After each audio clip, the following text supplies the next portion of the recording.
All right, so we have killed, Yeehaw! and Davy Jones opens up with a yeehaw. Thank you very much. So we are back. We are live. Super stoked for some of the reveals for season 4. Without much ado, we will actually, you know what, Davy Jones, I need to adjust your picture here a little bit. You Where are where am I? sliding way left. Oh, you know what? I should probably move. No, stay put now. Oh no! Oh no! I'm stuck. Yeah. There we go. All right.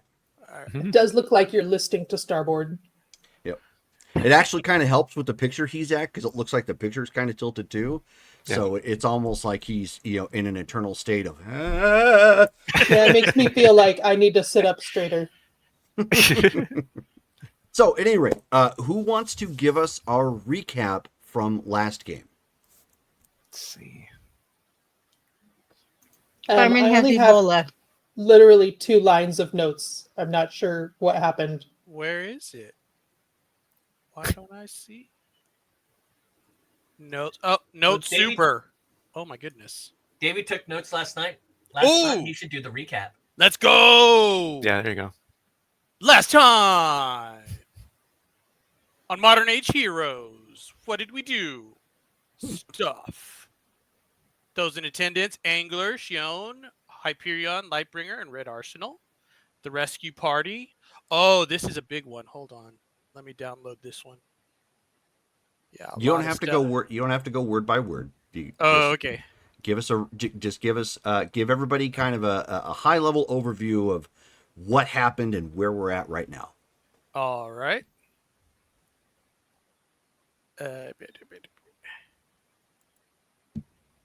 Rescue Party with fake ID in hand.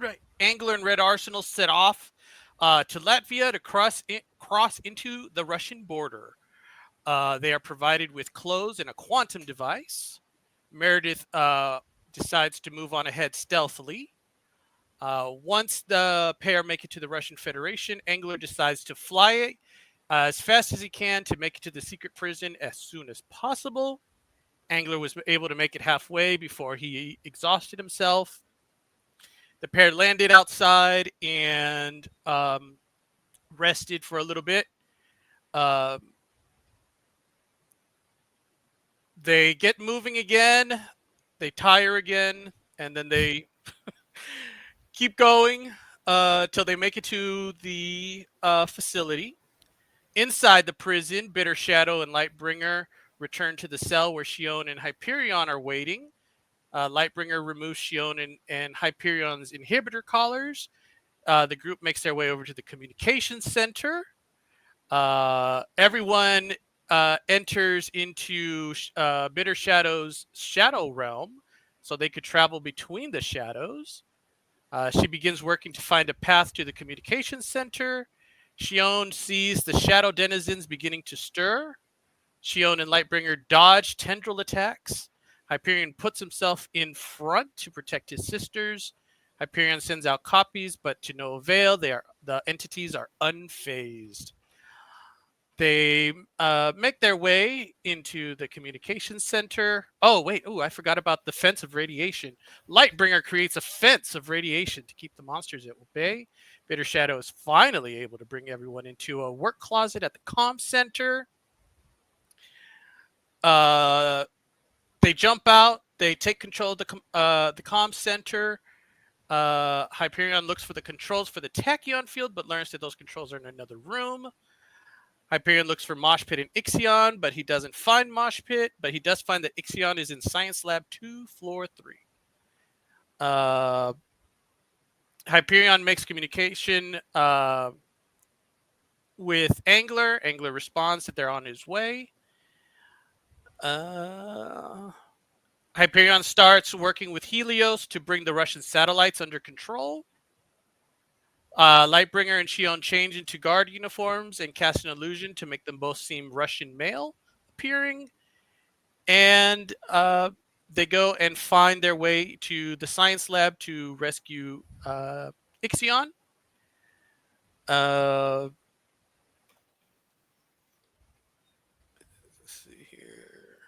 Ixion asks about his Ubari scientist friend and finds out that all the Ubari are in a fortified location on lockdown.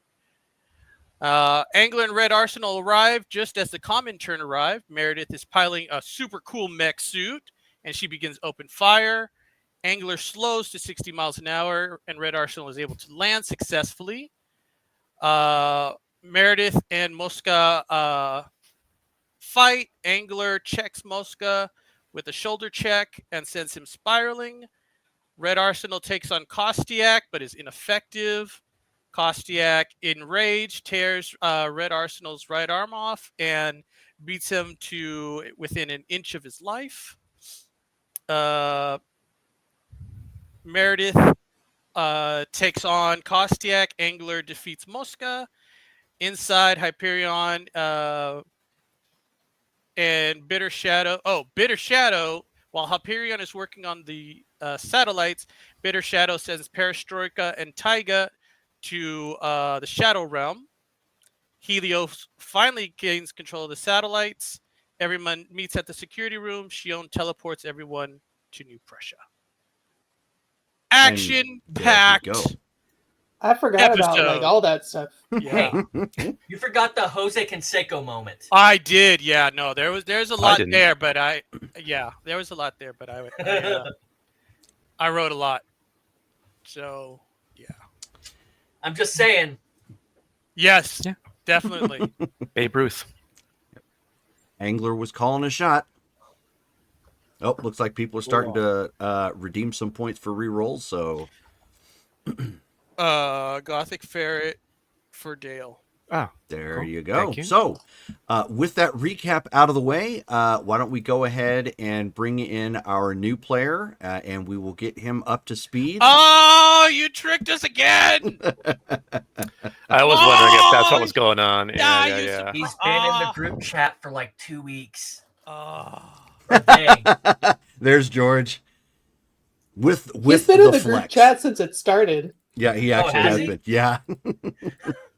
Yay. Georgie, Hey, how's it going? Nice. how are you? Wait. Our long lost brother. Yeah. So that It's entire good.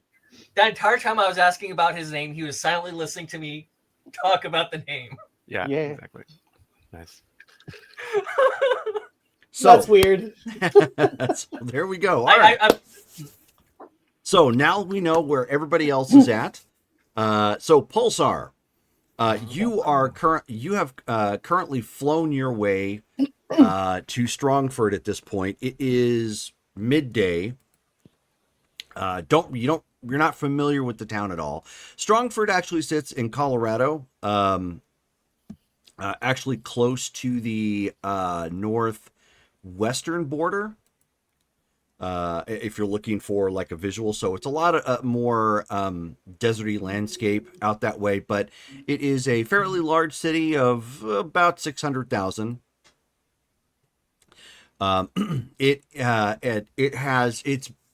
It's been pretty active. It's been the site of some drama. It's made it in the news some, and you are also aware that the Legacy seems to call it home. They've been spotted here the most. Compass, however, has actually brought you here specifically because he has you tracking down what are called recorders. And as he has explained it, these recorders are ancient robotic technology left over from a society that has long since left the Earth. And they are now starting to automate and rise, which their original intended purpose was to just monitor the populace to see where they were going with this. But they have started to abduct people, and when they do, he's uncertain where they're going with them and what they're going to do with them. But it's obviously no good to the denizens of this planet. And they were actually last spotted here about a week ago, maybe a little bit more than that. Okay, let's begin the search. Okay. Let me get your character sheet pulled up. See, I told Has the you. Legacy actually dealt with these things before? One member has. Yeah, you have. And you said reporters or recorders? Yes, they are reporters. They have press badges and everything. And Well, I I'm have a taking my follow-up. notes. You asked me to be more specific if I have a question to ask it. So I didn't know if you're saying reporters. Absolutely. But that does not mean I'm not going to give a smarmy or sarcastic answer occasionally. Yeah. Okay, so what you're going to do then, if you are going to patrol the city, flying above, I take it, you're going to want to roll your intuition. So you're going to take a look at the named rank that we have for your intuition, which there is... GD. Oh, here we go. 1 second. I think I've got the right... Yes, I do. Okay. So you are going to type in into the bot. It should be apostrophe GD, I think is what it is. Wait, I don't have to type exclamation point roll. No. No. Okay. Yeah, super rolls. I think that's what it is. Yeah. No, sorry. It's exclamation point. Yeah, roll, exclamation point. GD. Yeah. Okay. Space GD. No. Or just All one word. okay. So your first roll tonight is a 2. That qualifies for a hearty white feat, which means super unsuccessful. Oh, sweet. That's what I was hoping for. So, yeah, exactly. So why don't It's you... been great playing with you guys. I know, exactly. So why don't you tell us what somebody might see if they looked up and saw your super being flying through the sky? They would probably see something that looks like, I would say, somewhat like human in shape, but is it's kind of a hard visual, but like, so it looks human, but it has a like most of it is like the color essentially of like this of the stars of like the cosmos, just like a deep bluish purple, and at intervals throughout it and coming out, especially at the top of his head, you see this like cascading torrent of bright white starlight, essentially. Like you'll see colors intermix, like reds and blues and such, but it just looks like almost like there's like a comet in the shape of a person that's just traveling through the sky. Okay, sure. Good. So you end up, you hear a kind of a hollow chime. It's the way it responds is kind of like a comlink in a way. But the way Compass actually speaks to you is actually directly through your power. So it plays out kind of psionically, like it's like you instinctively hear it, as opposed to, you know, you're cupping your ear, you know, to your hand to your ear sort of thing. And so Compass comes through and he says, "Attention, champion. What exactly are you doing?" We're searching for recorders, aren't we? Affirmative, but you are far too high. Adjust your setting. Roger that, and I'll lower my altitude. Okay. As you go ahead and roll your intuition again. Uh-oh. Yeah, me and digital dice don't get along.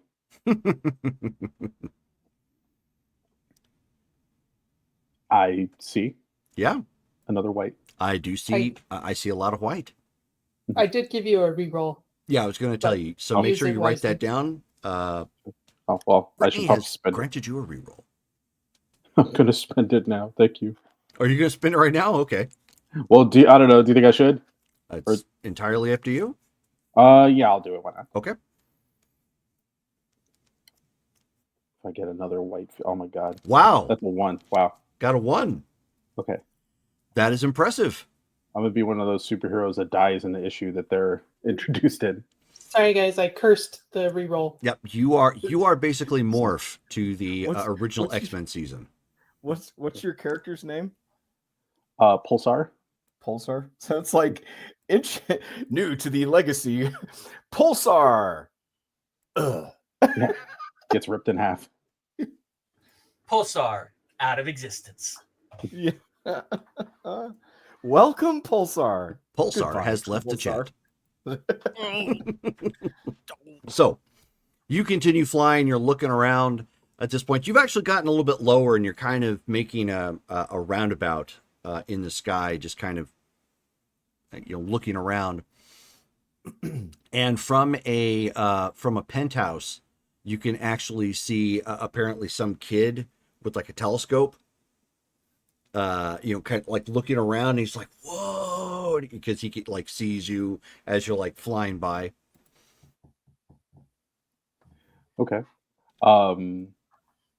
Yeah, I'll probably just kind of ignore that and just continue to try and find something, but it's all desert out here, so I'm not even sure necessarily what I'm looking for. Sure.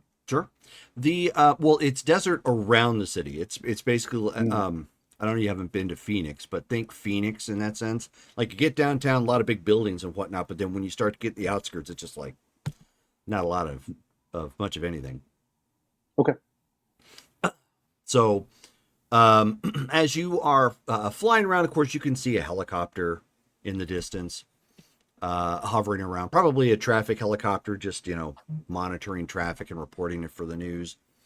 But then eventually, you see another one start to fly nearby where it's at, as you're kind of doing a lap around the city at this point. So a second helicopter, does it look like a military helicopter or No. No? No, they do not appear to have any sort of armament on them. So they're hovering around over there. So that's the reason why you're kind of getting the assumption that they're probably news helicopters of some kind. They're still too far away for you to make out like any designators on the side. Okay.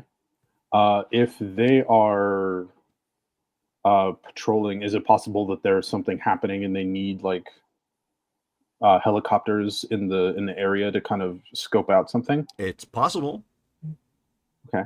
I'm going to contact Compass. I'm going to say, Compass, I'm not seeing anything, but it's possible there's something going on in the city. Do you mind if I investigate that for a bit? Then perhaps drop your altitude and go and proceed. Okay. I will continue to scan from afar. All right. Copy that. And I'll drop altitude some more and like try to tag along with the helicopters and kind of just like follow at a safe distance. Sure. It see is. what they're... I mean, given the speeds that you can fly at, it is not hard whatsoever. And they're not flying very fast. They're kind of just hovering around wherever it's at. And as you start getting nearby, you end up seeing some particles go flying up into the air and a little bit of poofs of dirt. Okay. Yeah. As some smoke starts coming up, and you can hear a little bit of an explosion now at this point as the sound catches up to you. Okay. Yeah, I'm gonna go figure out what's making the explosions. Okay. So you start dropping down a little bit further, and at this point, you have been given a visual, like what these things actually look like. I mean, he wouldn't send you out there like go find this and not tell you what they look like. But they actually made the news here too. Two of them popped up a while back and started kind of rampaging around the city, and some random heroes responded and ended up putting them down. So you have a good idea of what they look like and roughly about how tall. And sure enough, you end up seeing one down on the ground, kind of walking along, and you see it like projects this telescoping tentacle out from its palm, made of metal, as it's lashing out and attempting to take some people from the ground, and you can hear it from afar, indicating just kind of calling out what it's doing. Okay. Yeah, I'm gonna engage. Okay. Yeah. So go ahead and you're Please going don't to make me need to roll 1d10. So that is going to be /r space 1d10.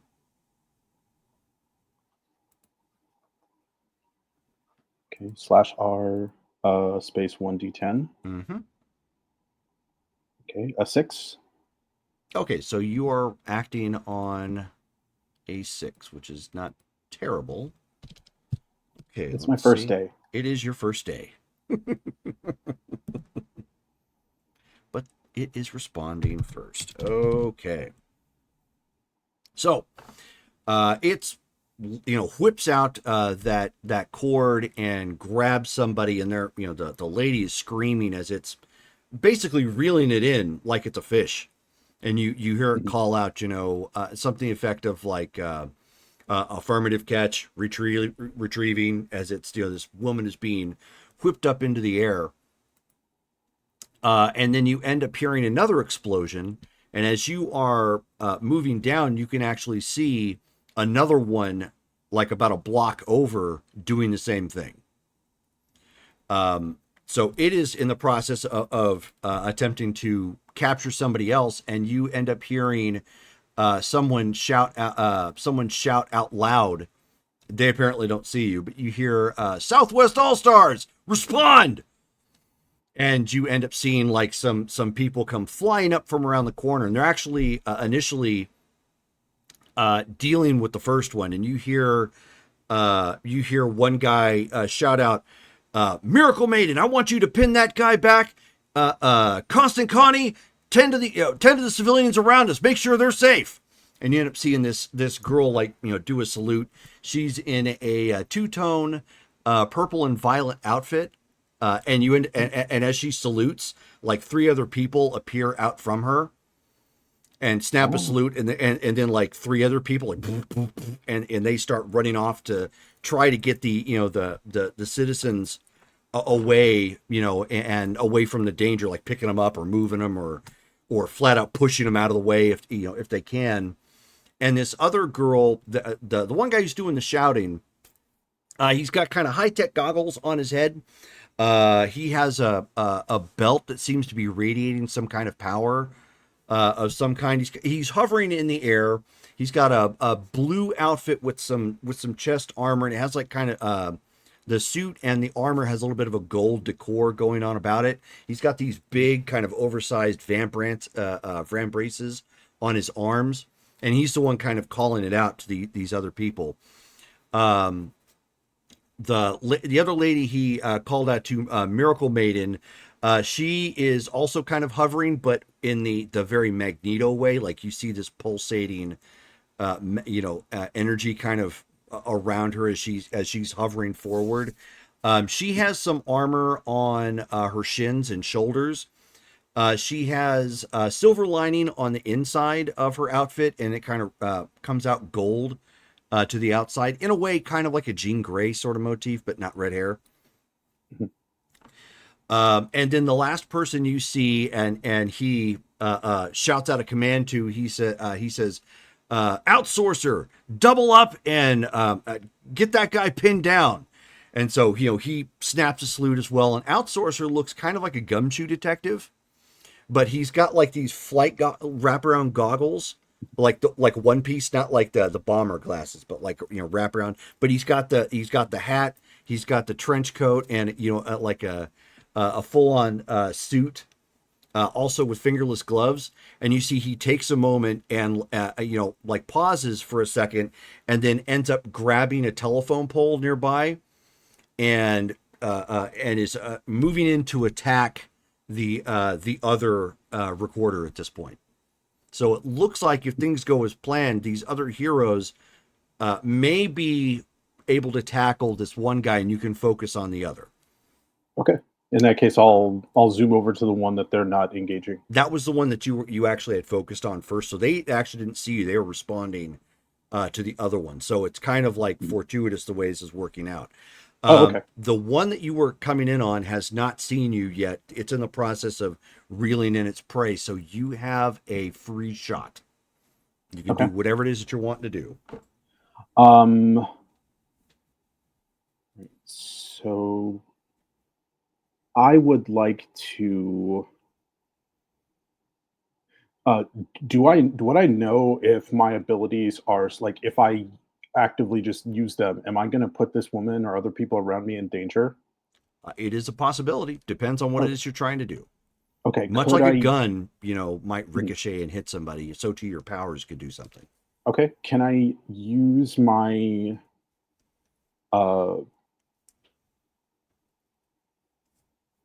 I want to sever the tendril to let the girl to get to give the Fire. woman a So chance you're to. going to fire a focused fire generation blast at the tendril to sever it. Yes, sir. Okay. It is a smaller target, so you are going to need a yellow result to do so. You are going to be rolling your agility to strike, which is an RM 30. So you'll roll as a remarkable. And Okay. you can also use some karma if you would like. Oh, Diminutive Demon is kicking in for a reroll. Who are you giving that to? Oh, also giving it to George. Thank you very much. Thanks. I need all the help I can get. I don't know how to use karma. Well, don't need to Do worry I have about it karma? just yet. Okay. Go ahead and make All your right. roll. All It's right. your first day. So you said it's agility, so RM. Yep. So you're going Please to for roll. the. Oh my god. Yeah, I'm gonna use that reroll. If it's another white feet, I swear. Okay, so before you roll, Okay. the way karma works, and you can actually utilize this if you like, you only have the karma that's on your character sheet. So in this case, you would be adding up your reason, intuition, and psyche, and that is the available karma you can use to influence your die roll. So it's the number that's next to the letters, right? Well, correct. And so technically, we did this a little bit wrong because the character's kind of old. It would be 10, 10, and 50. Oh, 10, 10, and 50. Okay, so 70. Yes, so you have a total of 70. And 70 is karma spent is point for point. So if you spend 1 point, then you influence whatever you rolled by 1 point.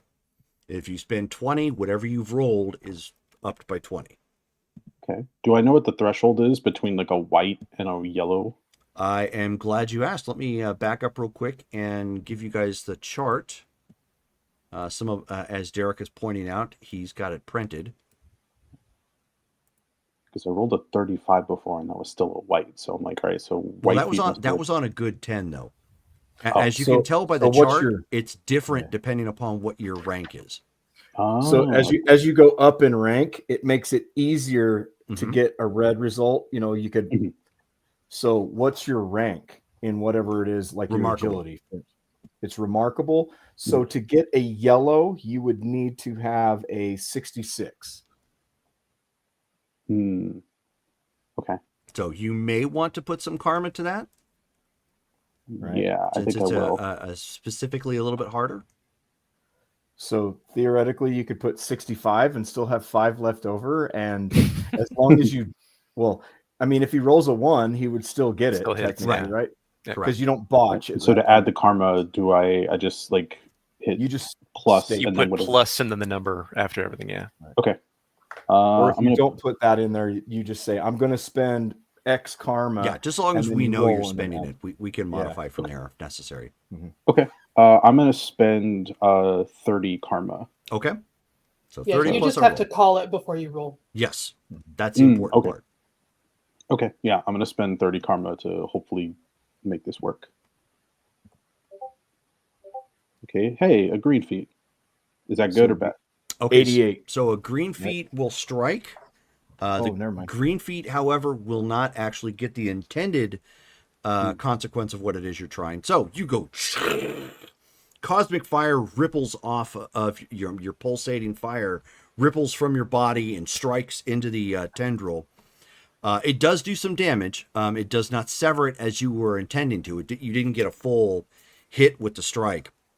It is reeling in the person, and let's see, give you a chance. It may drop it to return. It does drop it. Okay, so that's going to hurt, but so the tendril grabs the it grabbed the person, your blast coming down from the sky struck it, and of course, surprised, it reels around and it says diverting attention, class level set, or class 7 threat assessed, neutralizing. As it spins around, it dropped the thing as the damaged tendrils is rolling back inside its being. For lack of a better purpose for visual of these things, they're very similar humanoid, like bulky shape, kind of like a sentinel, but not quite. Sentinels look more like ghostly robotic humans. This doesn't really have like a humanoid looking face, but it does have a humanoid looking body. Very big, very bulky, stands roughly 15, 20 feet high. Oh, okay. So these things are big. Yes, these are very big. Okay. But the person that they grabbed has been let go. Yes. So she falls to the ground, hurting herself, but she has been let go. So I didn't actually call this out before. That's bad of me. Before we move to the next round, do me a favor and roll your fighting. Okay. That is going to be at a monstrous. Okay, so MN. Wow. Okay. Oh my God. So that is all you got. Okay. So Jerome, are you sure I'm using the right roller? yes. Okay. So the reason why I had you roll that, aside from the fact that you got a white feat, your fighting level can dictate how many actions you can take during a fight.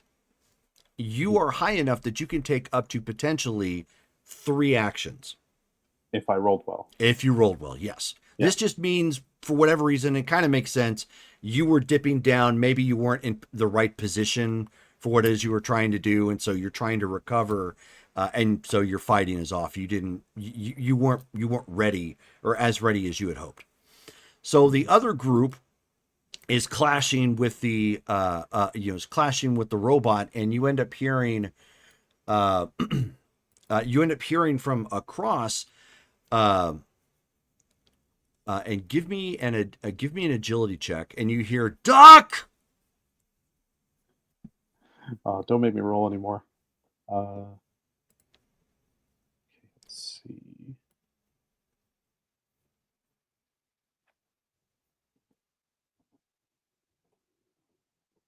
There you go. Okay, that was enough.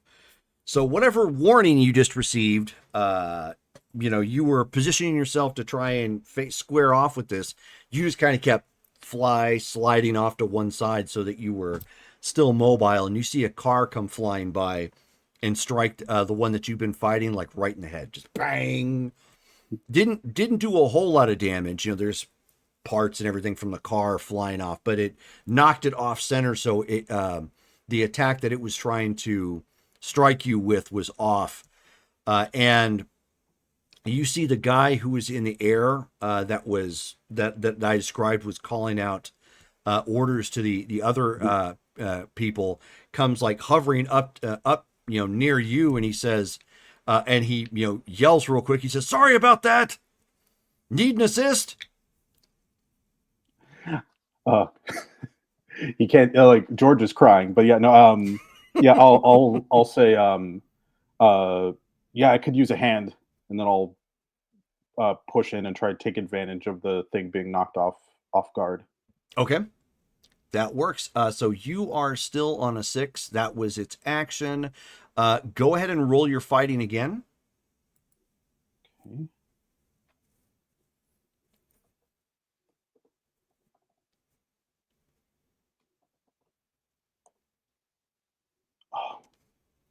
You may take 1 action this round. What is happening? Guess the dice bot is hazing you. Yeah, it's like first day. Yeah, first day, bro. It's giving him a swirly. If these were real dice, they'd be thrown across the room and never used again. I would have liquidated them and bought new dice. put them in the freezer, and make a tableau out of smashing them in front of your other dice. Yeah, so that way they know. There you go. Keep them in line. This is what happens to those who do not So roll well. what is it you would like to do? You have one action this round, George. Okay, I would like to see. Yeah, I'm gonna try and I'm gonna try and just blast the thing with fire. See if I can melt components of it and just destroy it from with that. Okay, so you are going for a non-specific shot, which is probably just to the body somewhere. You're going to need a green result. Go ahead and roll your agility.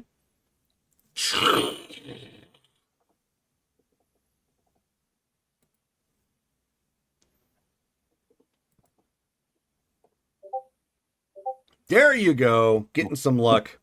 So at this point, the cosmic energy radiates off your body, and you project it forward with your hand, striking it into the chest.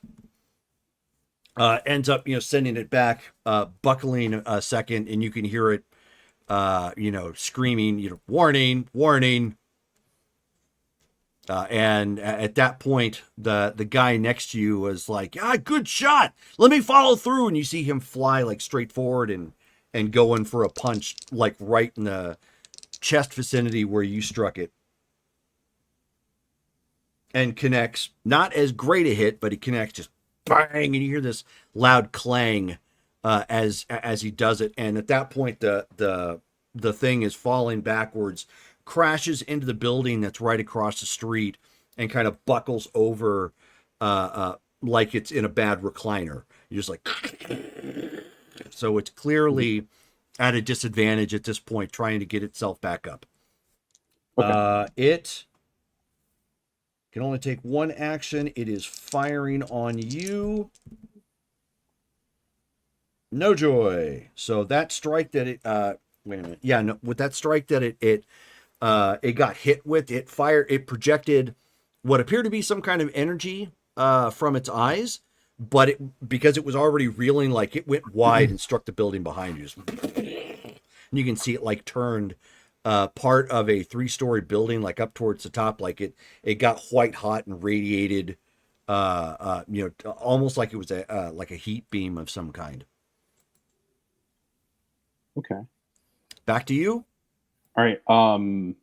I would like to. Okay. So I'm like seeing this. I'm like, okay. Well, I actually want to try and close with this thing. I'm going to try and get onto its chest, kind of. Yeah, and I'm just going to just pound on it. I don't know if I can like cover my fist in fire, if that'll help. But yeah, I just want to punch a hole through it. Yeah, sure. Well, I'm whether you do so or not, you have energy sheath, so you always have energy radiating off you. So you're Hulk smashing it. You're jumping down onto his chest, giving him the double axe handle. Yes. Okay, so go ahead and roll your fighting to see if you're able to get more than one action this round. So you've got one action. Go ahead and roll your fighting again. This time because you're flying in and you are attempting to double axe handle this guy. Oh ho, ho. Only one action, but Yahtzee. That's a heck of a hit. All right. This thing goes up to yellow. Interesting. Yeah, for you, it actually goes up to yellow. Oops, that is not what I wanted. Doggone it.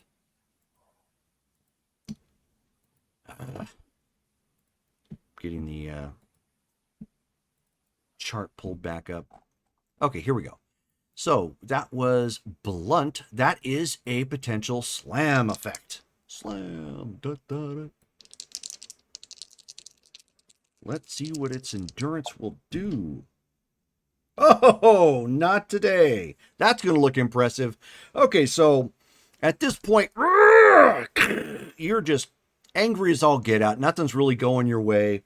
You're looking bad in front of what are presumably, more experienced heroes. You go flying down in and connect with this thing, You now leave a crater that actually drops down like 10 yards. You just go, God damn, and like this loud crash, like the building around you it rumbles and collapses, partially collapses on top of you. The thing went down into the, like I said, buckled way down into the ground. Now your strength, being a UN 100, so as you are kind of picking yourself back up at this point with like the rubble getting either fragged off of you from your energy, like the energy coming off of you, or just moving because you're just that strong, you can see like it's got this huge impact crater now in its chest, and it's sparking and clearly like done for it. Unless it has some sort of quick regenerative capability, it looks like it could be down and out. Before we go any further, why don't you give me an intuition check? Oops. Well, my dice rolling has been really good so far, so I'm sure this will be great. True.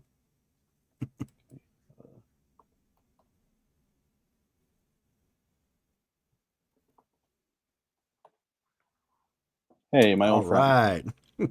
White Feet, my old friend. It's time to speak to you again. I vote that for George's rolls, we just flip flop the spectrum. Yes, all white feet are red feet now. My dice rolls are graded on a curve. Yeah, graded on a bell curve. Ouch. I'm a football player in college. Yeah, as far as you know, this guy, he is done for. You're going nowhere. Okay, but I'm also in a crater now. You are in a self-inflicted crater. Yes. Okay. All right. Yeah, thinking that this thing is, well, I guess I'll contact Compass and I'll be like, is there? I took one down. Is there anything I should be looking for? Warning: you have not damaged its logistical circuits. You must rip them free so it cannot utilize its regenerative capabilities. Good to know. Where are those? Providing you a schematic now, and it's like you see all this like information kind of flying in front of your head, in front of your face, and you hear like you hear from like above, like, "Hey, are you okay down there?" And you can hear like some rubble, like starting to get moved and whatnot. And as you're getting the schematics, its arm comes back around from the rubble and like clocks you with a very strong right. Go ahead and roll your endurance.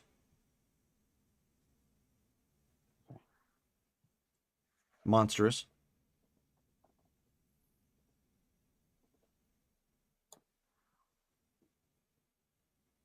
Okay, so green. Oh, did you get a green result? Yes. Okay, so you only go back one area. By area, it means like if you were looking at a map, it's only like a little ways back. So you get clipped enough that you get actually like knocked back up out of the crater at this point and wind up like on your back on the street. Okay. And you hear that hero who is with you, yell out, "Sweet Christmas! It's still up!" Yeah, almost. So he flies down there to smash into it, and he does. So another, like, he flies straight down in there, and you see him like punch down again to try and keep it down. You hear more bang and rubble and whatnot go flying. Top of the round, roll your fighting to see how many actions you can take. Oh well. If Oh, look at that. Guys, this thing goes up to Nice. red. Yep. I know, right? I know. It's cool. That means you can take up to 3 actions at this time. Okay. I'm going to head back down. Do I have the schematic yet from Compass? You sure do. Okay, I'm gonna head back in. I want to I don't know if, like, you tell me if I can do this. I want to just like act like I want to essentially like do like all I want to go as fast as possible.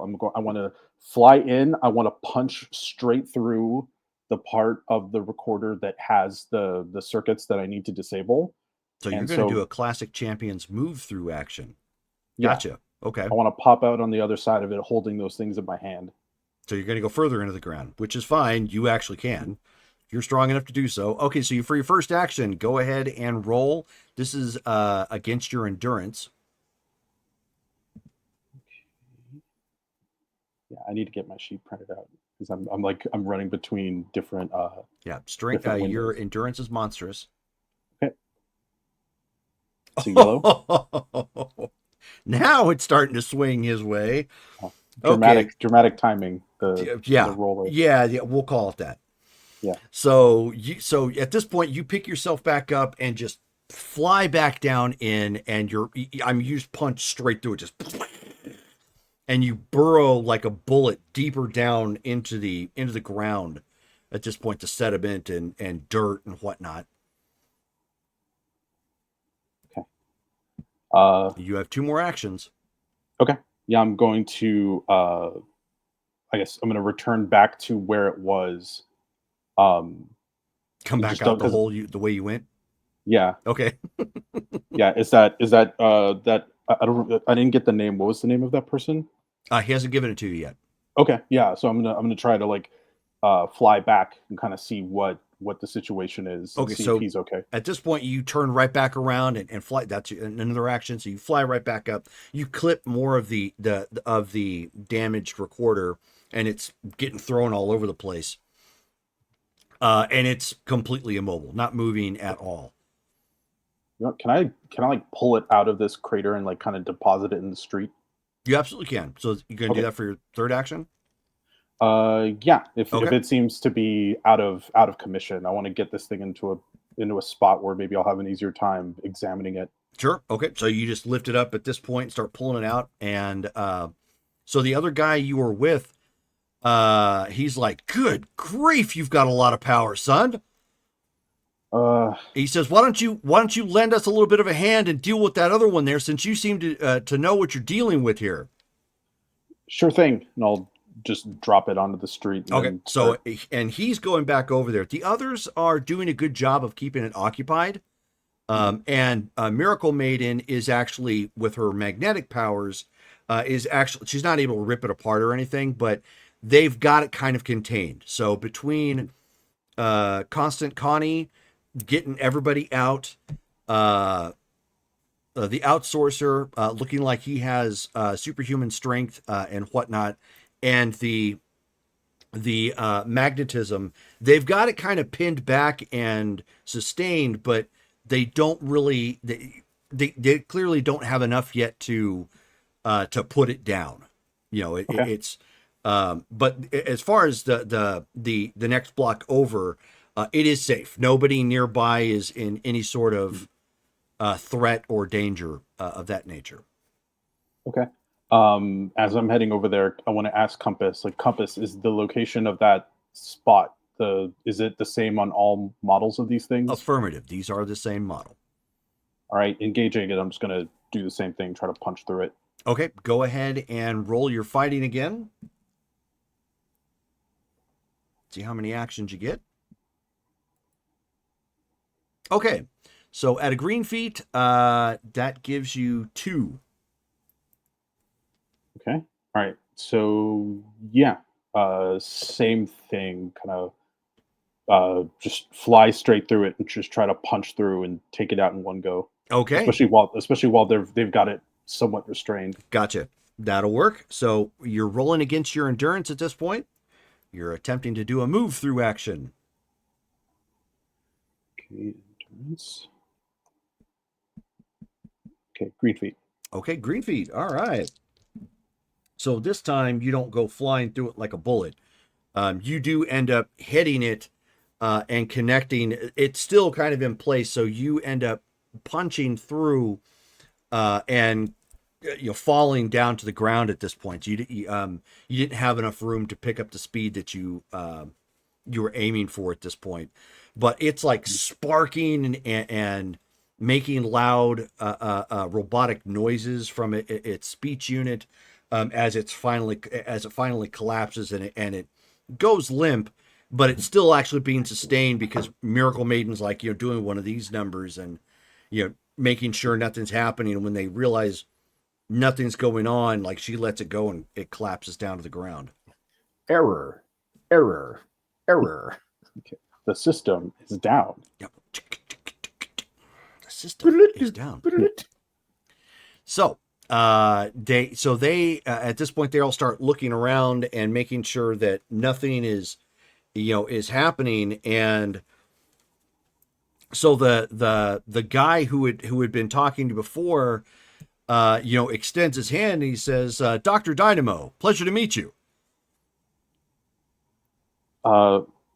Pleasure to meet you, Dr. Dynamo. Call me Pulsar. It's good to meet you, Pulsar. You're a little reckless with your superheroics, but I'm not exactly one to judge. You did get the job done. Are you going to stick around and assist with the cleanup? Yeah. No, I apologize. I'll definitely help with the cleanup. Okay, good. And so he, talks to, he starts spouting some, off to his team to get them, to get back in coordination and figure out what's going on. And of course, the police are coming up to start officially securing the scene. One thing that you also note, which is new to you but not new to the other players, is they have a specialized unit that deals with superpowered beings called Hoplite, and they are police officers who are in like tactical, less high-tech suits, kind of like Iron Man but bulkier. Okay. But designed for this sort of thing. So they're all hopping out. They're getting the area secure, making sure people are helped and whatnot. And with that, make sure you add 5 popularity to your character sheet. Okay.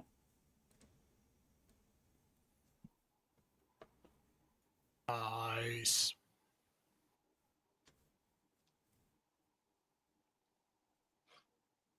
And you are assisting with the cleanup. As you were new to the game, and of course there are other people that might tune in who are unfamiliar with Marvel superheroes, almost everything you do in the game has a plus and minus. So if you save people, you get extra karma for it. If you stop the baddies, you get extra karma for it, much like you would normally expect. If you stop their plots on top of that, there's other karma that might roll into that. If you wreck property, that's a minus to karma. If you assist in the killing of something, that's all of your karma. There's a lot of give and take there. So, but so you are in the process of cleaning up, getting the rubble out of the way, obviously talking to the police to give your first responder report, and what, and of course there will be news crews, which they were already there, making note of what actually took place. I'll close down the vents like as much as possible, just so that way you can still lift stuff, still move stuff around, but I'm not going to be like too hot to be around. Dangerously radiating your cosmic fire. Correct. Yeah. Totally understandable. Okay. So now we skip over to New Prussia. With that dynamic intro out of the way. So an update. It has been now 1 day since all of you have been here. Lightbringer is now officially in quarantine as they are looking to try and find a way to deal with her Ebola. Xenofreeze has actually been locked into a secure room. He shortly after arriving fell comatose and is no longer responding, and his cold powers are reactively continuing to chill everything around them. So they have managed to place him on basically a pad in the room that will help disable his powers. But even in doing so, as an additional measure, they're turning the temperature up in the room to make it, especially uncomfortably warm, as an added precaution, just in case something, ends up failing.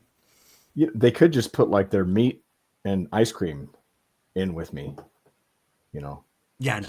Like I could be productive. Red Arsenal is in an adjacent room at this point and is currently on life support. So that would leave Shone and Angler. And Hyperion. The rest of you are probably in like a waiting room at this point, waiting to hear like what the overall status is and the agreement, or what agreements that you have when Sagan opens up the door and motions to Hyperion to come forward. So Hyperion stands up and he goes ahead and walks forward. Sagan, what news do you have? He says she says, the president would like to speak to you alone. I see. And I turn to the rest and I'm like, we'll be back shortly. And then go ahead and follow Sagan. Okay.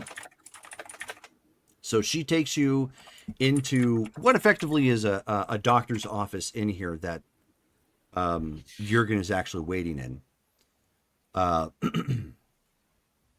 And Sagan doesn't even enter. She just holds the door for you and then waits outside. Okay. And so he, rubbing his chin and looking at Hyperion, he says, so I called you in here specifically to tell you what exactly is going on and to find a way to come to some sort of quick agreement about what needs to happen so that your family effectively can be saved. I understand. But before we do, you've probably already noticed that Angler is here.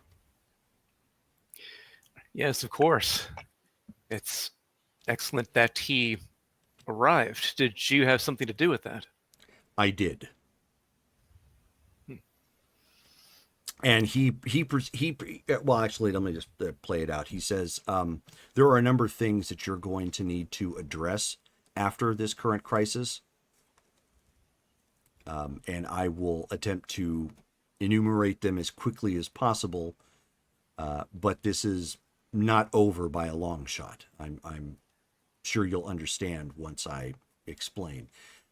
He says, one of the issues that has risen that I was recently made aware of, and I must preface this that Sagan attempted to keep your team's actions and commentary private for her own concerns because she valued your own privacy and neglected to turn those in. I see. So this was not an active spying mission. She only did so when it became apparent that there was more of an existential threat than even she realized.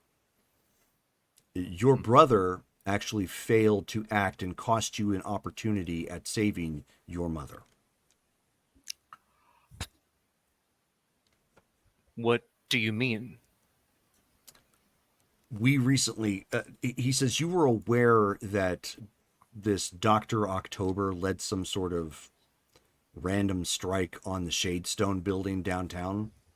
Yes, I'm aware. He apparently did so because he believed that your team would respond, which your team was not actually there. The only one that was present in the city was actually Angler.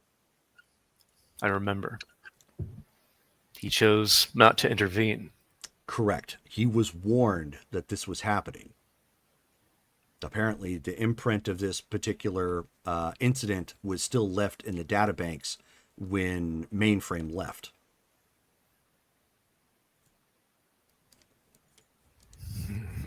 And we have reason to believe that despite his mania, Dr. October wished to try and save your mother.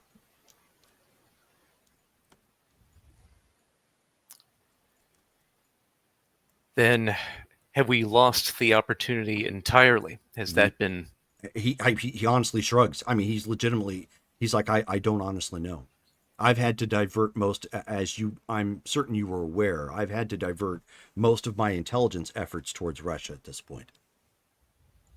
Understandable, given the current political climate. Correct.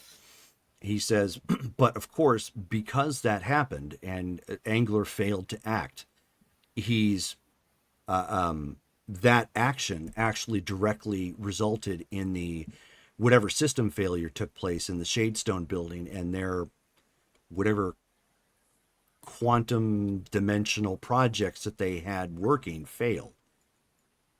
So it's a cascading issue. Yes.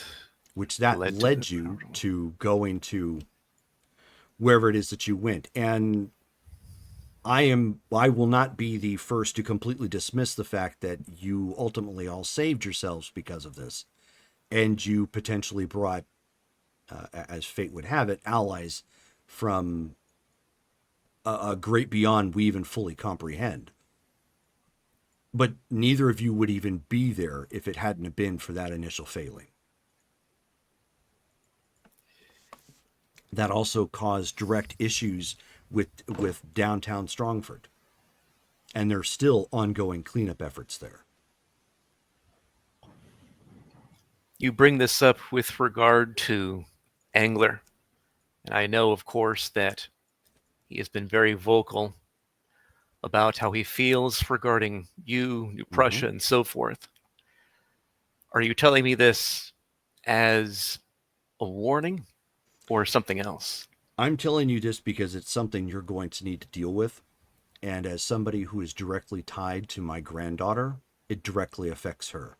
Ergo, it affects me. I am attempting to give all of you space, but I cannot willingly turn my blind eye to somebody who would jeopardize all of you in such a fashion. I understand, and I appreciate your candor in this situation. I will talk to him. He says there's also the continued issue of his, we can say, tall tales or twisting of the truth regarding me, that I never once indicated that I would have him locked up permanently for waltzing into this country. But that particular bias has also colored all of your perceptions to what is here and how he can respond with the team. And even you must admit, had he been with you in Transnistria, some of your errors might not have actually occurred.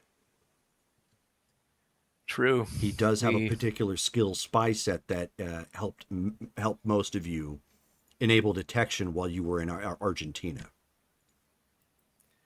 That is true. We were clearly not at our fullest strength.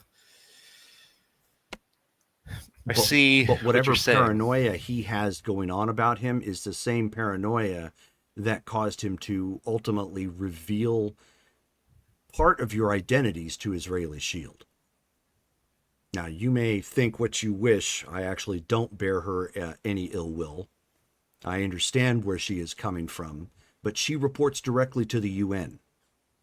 And if any degree of his identity and your tie to Quantum Unlimited was filed within that particular report, 2 particular countries sit on the Security Council that you absolutely do not want to have that information: Russia and China.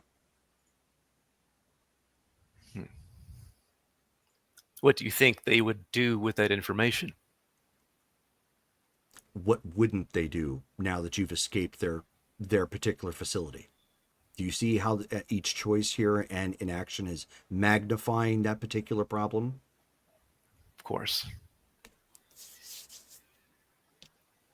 Ultimately, it's your choice. I'm not here to tell you how you're going to run your team or what you're going to do, but I do not want this to be a one-sided, biased report that keeps getting to you that somehow colors your team the way it has been lately. especially given the fact that you have somebody new laying dying on the operating table at this point.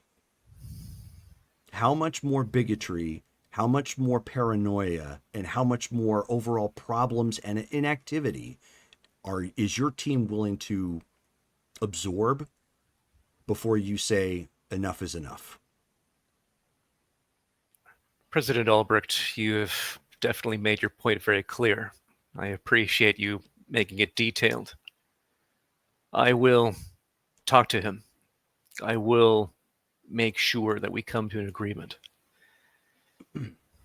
He says, that being what it is, the emergency matter at hand.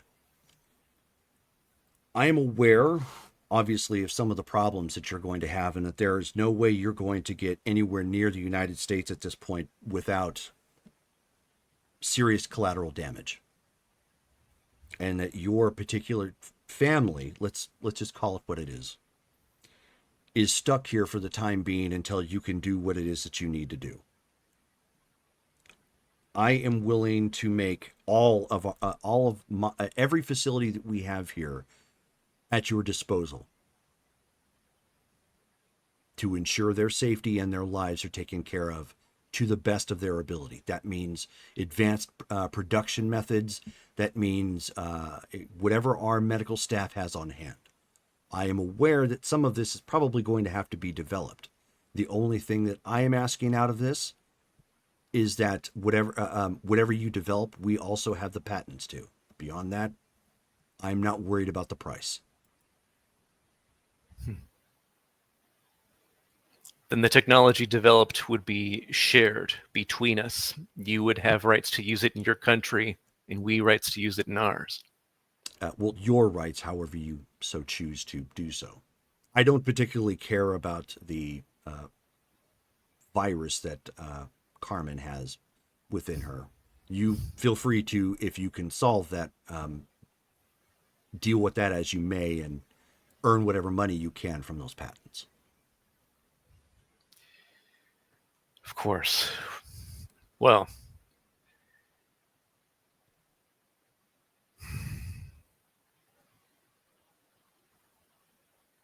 I take it then, with regard to the creation of whatever you need technologically, it seems that we're in a bit of a time crunch, not just because of the emergency we have with our brothers, but with the alien threat. How do you mean? With regard to the Ubari, the Devaxians, and quite possibly in the future, Tyrex the Tyrant. Out of character, I don't get what you're getting at. Like, as far as like the technology would be used not just to like heal like Ixion and Red Arsenal, but also technology being used to like defend against like right. the alien incursion stuff. 100%. I don't know where exactly this particular Russian Federation issue is going to leave us. Now that you have broken free, and their state's media is probably going to do whatever it can to cover it up. But your actions there seem to have put them in a stymied position for the time being. So that may give us some time to further develop other technologies and techniques that will allow us to further secure the world. With regard to that, do you happen to know what happened to the Ubari? It seemed that there were several that were still in that facility we escaped. Have you heard any word? I do not. And it is risky to attempt any contact with any agents that we might have there at this point. They are going to be looking for leaks. Of course. Have you noticed with the sensing technologies that you have, if there have been any ships that have left our atmosphere from Russia recently? We have detected nothing of that nature. And we also monitor some other nations for similar reasons, and they have detected nothing either. That's good. We've heard that if even one Ubari is able to make it off-world into their interstellar community, that could actually alert Tyrix the Tyrant and cause him to actually approach our world even faster, advancing his timetable. Good to know. So then what do you suggest we do about it? We have been able to acquire the locator satellite network that they were using to locate other SPBs. It seems that it can locate a great many types of beings. It has search features that allow for that on Earth. Perhaps we could use that to a degree to locate any and all Ubari and track their movements to see if they can be intercepted. I see.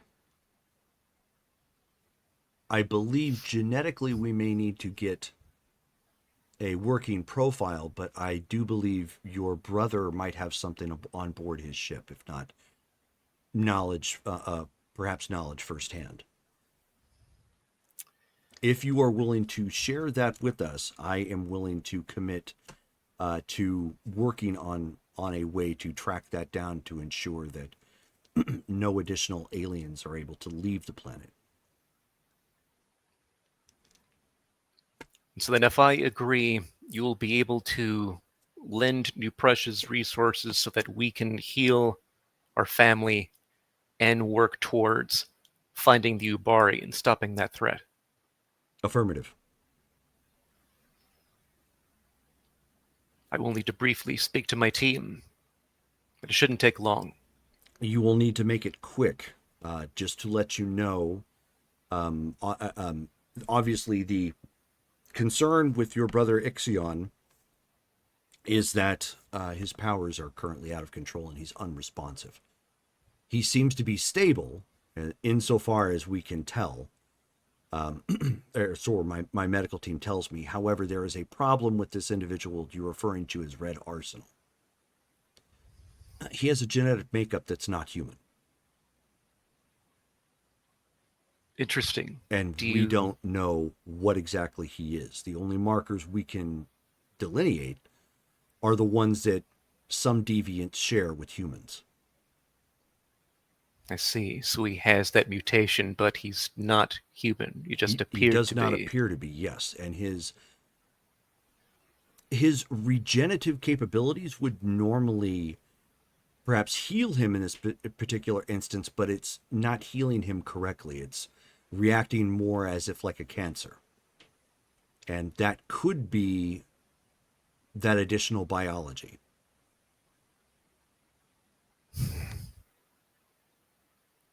We are attempting to stabilize him as best as possible, but we don't know if there's going to be a way to save his arm. It looks as if it's attempting to heal it as if it was never there, which could be extremely problematic. In addition to the fact that much of his skeletal structure has been damaged, and he also has organ failure. And his regenerative quality is not up to snuff to satisfy dealing with all of that trauma, it sounds like. Quite the contrary. It's actually attempting to heal as if it was not necessary, which would be potentially lethal to him. Or so my medical technicians tell me.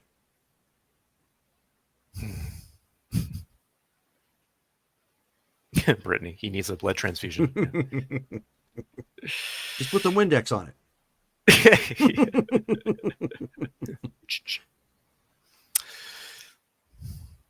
There may be a way to handle that. Thank you for the information. My discussion with my team shouldn't take long. Then we can provide solutions to the problems we face. Let me know Suck as soon up as some you Ixion and inject him. let me know as soon as you have come to a decision. Of course. Thank you, President. Goes ahead and leaves the room, walks back over to the team, what team we have that isn't messed up or in a jello mold. Go over. Lightbringer, Angler. We have a decision to make. Am I Shone is there too. am I Joan. accessible? Oh yeah, by communicator. Oh, okay. You're just not there physically. You don't want to breathe on everybody and give them all. Right, Ebola. right. I forgot about the communicator. Okay. It would seem that President Albrecht is willing to provide us with access to his technology and resources here in New Prussia in order to save our two family members who are currently in dire condition for different reasons, of course, and to help track and defeat the Ubari and handle the alien threat on our world. However, in so doing, any technologies that we develop and that we create using their resources, they would have access to. They would be able to use that and recreate it in their country. They would have rights, as we would retain rights to use in our country as we see fit, whatever we create. I bring this to your attention to see how you feel about that exchange of information. Thoughts? Is this something you think is going to be a problem? In my mind, it's something that's necessary. With the time crunch we have with regard to the alien threat, we need to make sure that the Ubari do not leave Earth. President Albrecht has now been made aware of that as well, and he's willing to help us to deal with that in addition. But again, we would need to cooperate with each other for that to happen. So does this mean that they'll be able to heal the others, including Carmen? They've been having issues with actually dealing with all three, even with Carmen's Ebola. However, I believe there is a project already in the works that we can use to solve at least two of these problems. Ixion's issue seems to be extremely complicated. What with his powers actually going out of control, accessing him physically is already dangerous. With the other two, for Carmen, it seems that your virus is a special strain and is difficult. Otherwise, it would have been cured already, I'm sure, with New Prussia's technology. And with Red Arsenal, it appears he is not actually human. He is a different alien being with a humanoid structure, but he does have the empowerment mutation. Is it So it's like a human, like myself, or completely different? Well, you are Heliopolis, half is Electrum and he some kind of a alien race that we've encountered? unsure. We would need to do more research to determine that.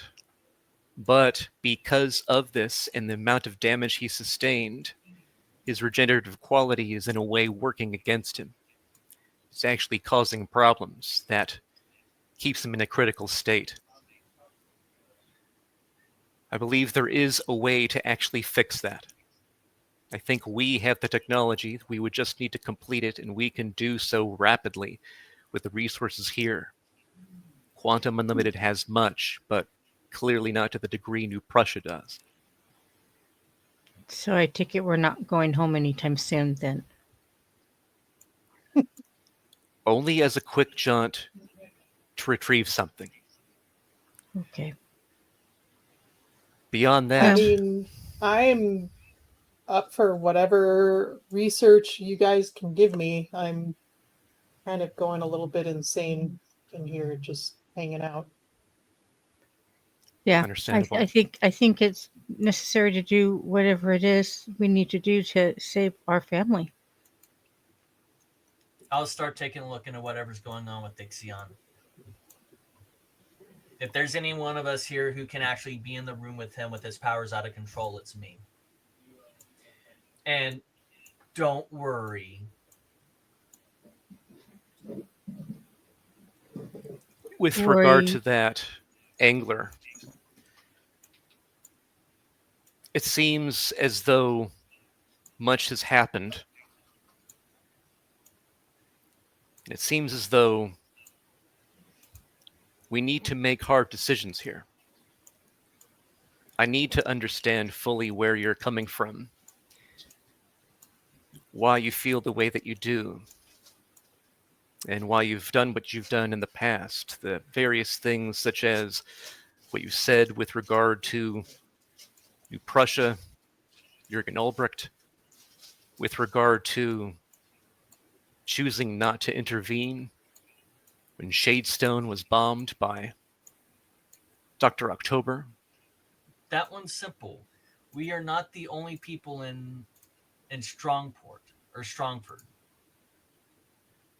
Aegis has other empowered beings that we as a team do not need to run after every single conflict that happens with some villain who is trying to lure us out or whatever he was doing, because he just had a grudge against Shadestone.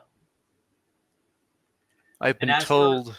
And as for Jürgen himself, I just don't believe he's being altruistic. It's as simple as that. Does he need to be altruistic in order for us to actually work together to accomplish goals? No. It's why the pearl is in this nice little handy-dandy container that they gave me. Again, I'm assuming that they asked them to put the pearl up. Oh, yeah. It's the reason I didn't argue with it. It's the reason why if they wanted to put inhibitor collars on me, I would gladly put them on, because there are more important things going on. If Jürgen wants to come and skateboard with my face again, he can do that, and we can have that conversation at that point. What are you talking about? Me and him had we'll call it a heart-to-heart before I started flying towards Russia. I didn't realize you guys were captured yet.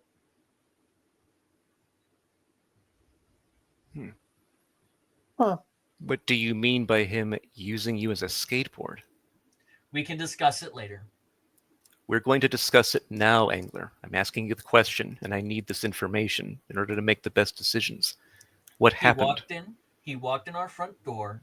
He took my face and he ground it up against the wall for about 2 minutes. Blamed everything on me, because there's no way anyone else could have dealt with Dr. October or any other piece of the things that happened along the way. It's all my fault, of course.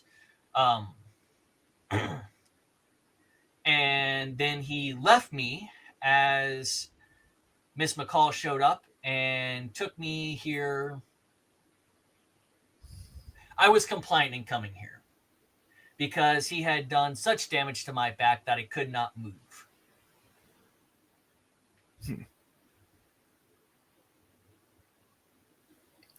And yet, the pearl is in this nice little containment.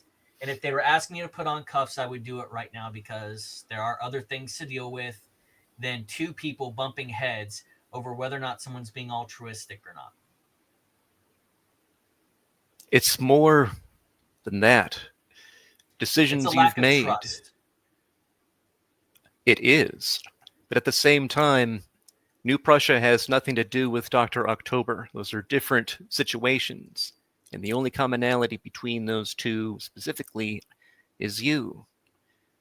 Decisions you've made, such as saying that, well, others can take care of it. Really. So if you saw a child dying on the street, well, you're not a paramedic, but there are others in the area. They should do something rather than you. That is a different subject, because a child would be in front of me. Not going from our base all the way into the city, where there should already be other agents of Aegis around to be able to do something. If proximity has something to do with it, then you somehow knew a child was dying, far from you. Nobody else was around, but you were told. Define far. I shouldn't have to. You should. Because if someone is several hundred miles away and I'm the only one near them, it is a different discussion whether or not I can even save them in time. What you're trying to do is you're trying to play a semantics game where you move the goalpost on what is and is not acceptable for a question of morality. I, Dr. The I think goalpost October. hasn't I, moved. You're trying to save a let person. me interject here because you guys, you're making me dizzy. I think what our brother is trying to say is that we are the guardians of Strongford, whether we have other agents in Strongford or not. It is our responsibility if we are able to respond to any emergency. Therefore, you should have responded to that emergency. You may have been able to stop what happened from happening. And I think that's what Hyperion is trying to say. Yes, and if we all knew what was going to happen in 1938, we all could have solved that problem too. You were changing the goalpost as you just complained Yes. that I did. Yes, you are bouncing the No, blame it's the exact elsewhere. same problem. It is not. It is It is. entirely different. You have a villain rising out of the ashes to attack a certain group of people. Whether or not they're justified in the attack doesn't matter. It is literally one of the big paradoxes in science fiction about whether or not you should go back and kill Why people are differently. you a superhero, brother? Why? Why do you then bother if you are so flippant and clearly don't care? It's other people's problem when you don't feel like it is. You take the high road when you don't have it and you don't have the moral high ground. Your actions make no sense. They're bizarre. They're based not on reason, but your emotion and mood and self-respect at that moment in time that you encounter in whatever it is. Whether it's Jürgen Albrecht or Dr. October or anything. Where is the brother that I saw where when we were trying to go after that semi-truck that Dr. October had taken and you had accidentally hit the cop car? That police officer would have died had you not immediately, reflexively worked to save him. You did everything you could to save him. There were other cop cars there. There was other things that could have happened. You chose to save him. Nobody had to order you. Why did you do that? Because it was the right thing in the moment. You ask why I didn't run off to Dr. October? Because we had just made a deal with him for silence. That's why. Something I objected to, I'll remind you. I said it was a bad idea to make a deal with any type of villain. But you all forced my hand on it. We should have arrested him. We should have taken him in right then and there. It's strange that you forget the situation at the time. You understand he had a hostage. Would you really have a hostage pull the trigger just so that you could feel better about yourself? And there you go again. This becomes not about me, but let's add on to the situation. Dr. October, if he was really concerned about that person as a hostage, wouldn't have been taking care of them. You don't know that. If There's no possible logical way for you to know. I have read some of your guys' Earth's history, and not all hostages are treated poorly by their captors. So that doesn't you can't stand on that, brother.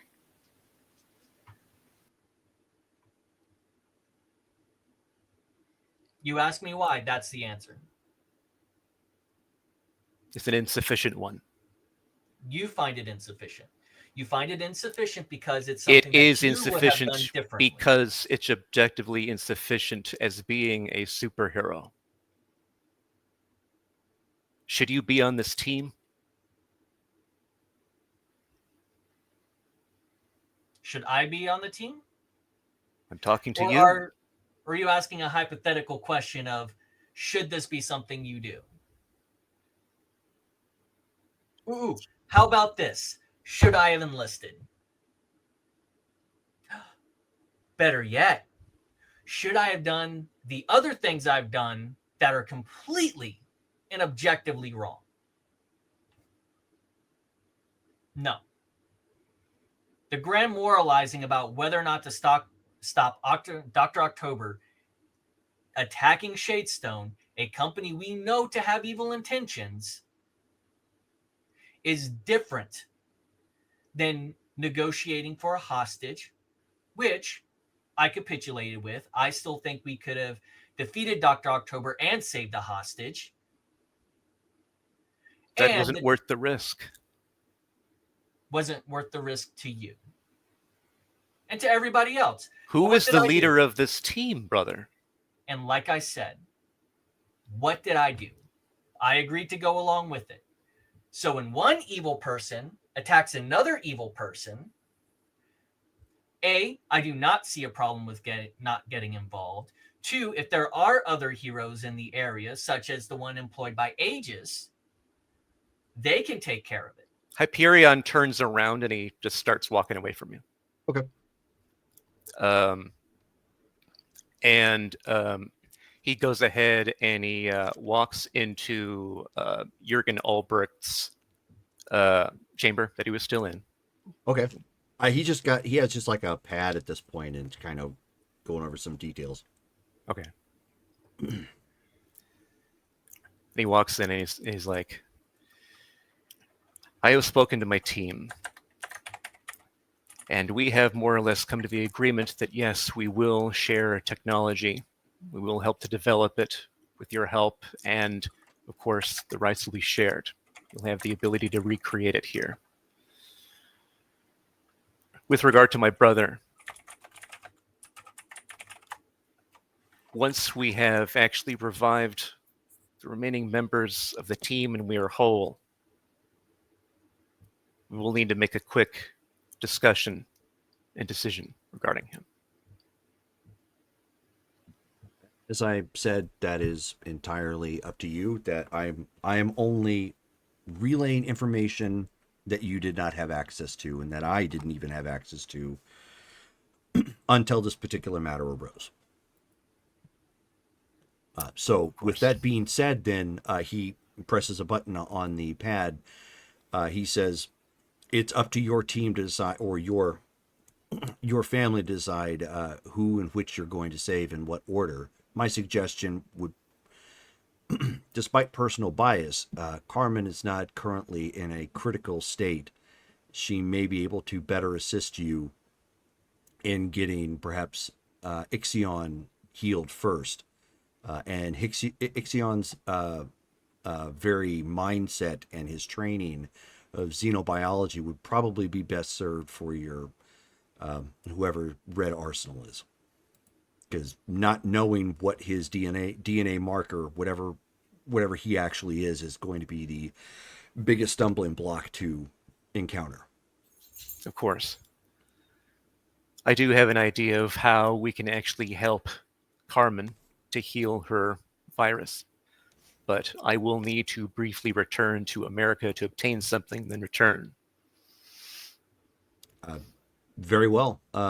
Yeah, I will inform the staff of my decision, and that you will have full access here for the time being. He says we obviously do not have a badge to provide you at this point, so although I can't imagine it's going to be an issue, merely speak to Sagan and she can get you in and out of any of the security facilities that you might need. She will take you to an innovation pad to get you where you need to go. Thank you, President. Of course. So then he goes ahead and follows Sagan, and he says, Shone, if you'll accompany me, that way we can make sure to make a quick work of what we need to get back at home. Of course. And she will walk over to Angler. She will hug him, and she will place a kiss on his cheek. And she will tell him We are family. We will get through this. I know we will. Thank you. Um, And then she will follow. She will follow Hyperion out. over the comms, Carmen says, can I ask what it is that you're going to Strongford to get? Do you remember the project that Ixion has been working on at our company for the past several months? Something about his ship? No, actually, nanoscopic machines, nanites. He was attempting to use them to actually better himself in a way with regard especially to his armor due to his fluidic form. Oh, yeah. I believe those can be simply repurposed to accomplish different things, such as acting in congruence with an immune system to fight off a deadly disease. Your problem will be the first we attempt to solve, but I need to obtain his records and what he actually came up with first before I can complete his project. Is his? Do we have access to his ship because we left his ship back? Are we able to recall it? Helios should have access to it. In fact, Hyperion to Helios, do you read? Affirmative. Helios is here. Helios, do you have remote access to Xenofreeze's vessel? Negative. You disabled that. Shoot, we gotta get because he has his lab stuff in the ship He that does. we could use. So now we got to figure out how to get his ship back. Is Helios, that can you something? locate his ship? Affirmative. His vessel is sitting in the hangar. Can you just teleport the ship here? Or Excellent. can Jurgen teleport it here? What we can? I was just I gonna mean, say he we has could before. ask. We could ask That would President require the Albert. cancellation of our anti-teleportation field. Shall I You disable mean security measures? it's at home? In the hangar, yes. Affirmative. The Oh. hangar is located at what you are referring to as home. Helios is helpful. Well, yes, you are Helios. Thank you. Yeah, I Shall I prepare probably- coffee? Yes, please. Do you want me to try to teleport it back here? We would Error. only need Helios lacks hands. the information we need first would actually be at Quantum Unlimited.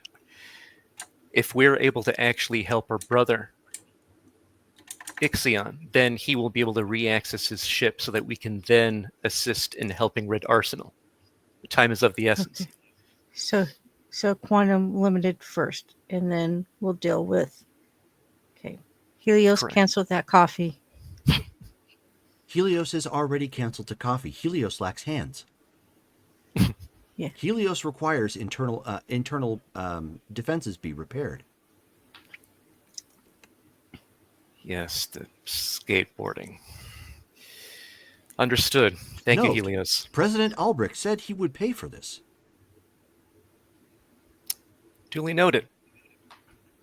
You have that recorded then. Affirmative. Excellent. Right. Then back to Quantum Unlimited. When we get to the innovation pad, we'll need to change, of course, into our civilian attire. Yeah, and when they get there, she will teleport them right into his office. Okay, so you're taking from the innovation pad, you're getting sent to getting actually sent directly, like what, in the parking lot of Quantum Unlimited. Yeah, that'll work. Oh, Okay. okay, that worked. Okay, so as you are exiting or stepping up onto the pad, Sagan looks to the both of you apologetically, and she says, "I did not mean to report on that. It was merely a causality of what was happening." It's okay, Sagan. You were doing your duty. You did it well, and I don't fault you. we simply have a family squabble. We'll figure out a way to deal with it. She says, okay, well, best of luck, and I will keep an eye on everybody for you. Thank Thank you. We'll return shortly. So there's the hum of energy, the smell of ozone, and with a snap, crackle, pop, you are now clear across the world in the parking lot of Quantum Unlimited. Sweet. Kind of It is evening sways time a little here. bit. Okay. Well, that's kind of different. Not doing it yourself. Now I think I know what you guys feel like. Yes. Well, as it stands, obtain anything that you need before we head back. I need to access Stephen Fetter's system and retrieve his nanite project files. No, I don't need anything. I'll just go grab a cup of coffee. Very well. It shouldn't take long. All right. So then go ahead and go in, and Mark goes to his terminal and accesses, Ixion / Stephen Fetter's stuff, and gets all of the nanite information saved, and he looks through it too, so he can memorize it himself. Sure. Okay. It takes maybe 20 minutes or so to collect everything and to take a moment to scan everything so it's committed to your total memory. Cool. Okay. Got that. All right. And did he happen to have any physical prototypes, or it was all just still in the Yeah, no, he had physical development prototypes. device? Okay, cool. Take samples of that too. Put it all in like an attaché case or something that we've got. Yeah, it's all after hours, so it's a skeleton crew here, so no worries. Okay. Yep. Get all that, and then meet back up with Shone, so that we can teleport back. Okay.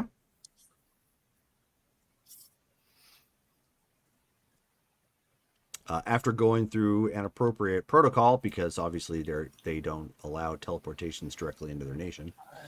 Right. You'd have to communicate with them to let them know you were coming. And so then at that point, you're able to teleport onto not a pad in the facility, but in essence, like a parking lot near the presidential building. Okay. And the security would bring you inside from there and onto the base. Got it. Okay. So then I look to whatever, engineers or head of the department is here to lead me to, lab work and their research facilities so I can get to work on completing the nanite project. Okay. So are you going to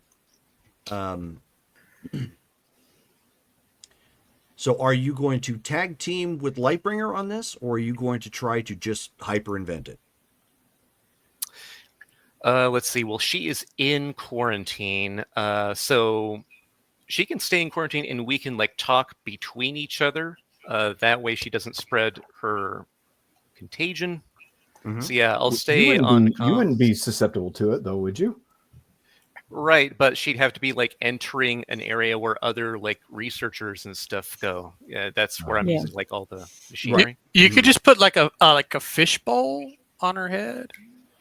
Oh, no. There you go. I forgot the Spaceball helmet. I'll be right back, guys. Okay. Right. Do you want me to assist, or do you want me to go back to Angler? With regard to Angler, he is very set in his ways. And I know that he's willing to capitulate in different ideas, but it's difficult when his view is so different and so askew from the rest of us.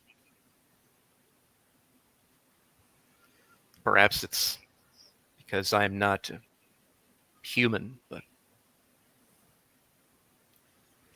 I don't know. Sometimes I forget that you're not. simply have a hard time understanding what would you do in this situation. Have you ever encountered something like this? Of course. I mean, I come from a family of gods and demigods, whose egos inflate and think that they're the only ones who are right. So of course I've dealt with this. Normally it would end up in a battle and one would win. But of course we don't want to do that here. I think we need to sit down as a family and come up on neutral grounds, a consensus of sorts, to where we can all agree on certain protocols.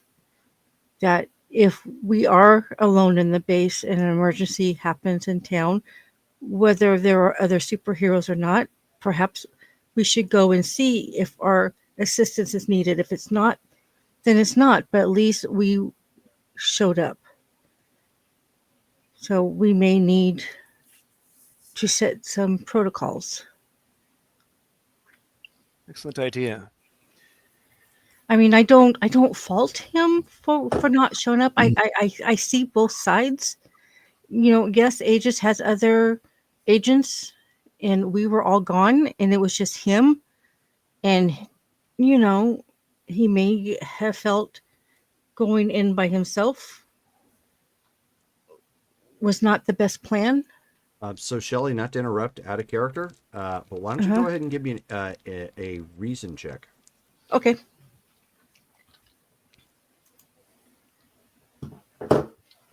Amazing.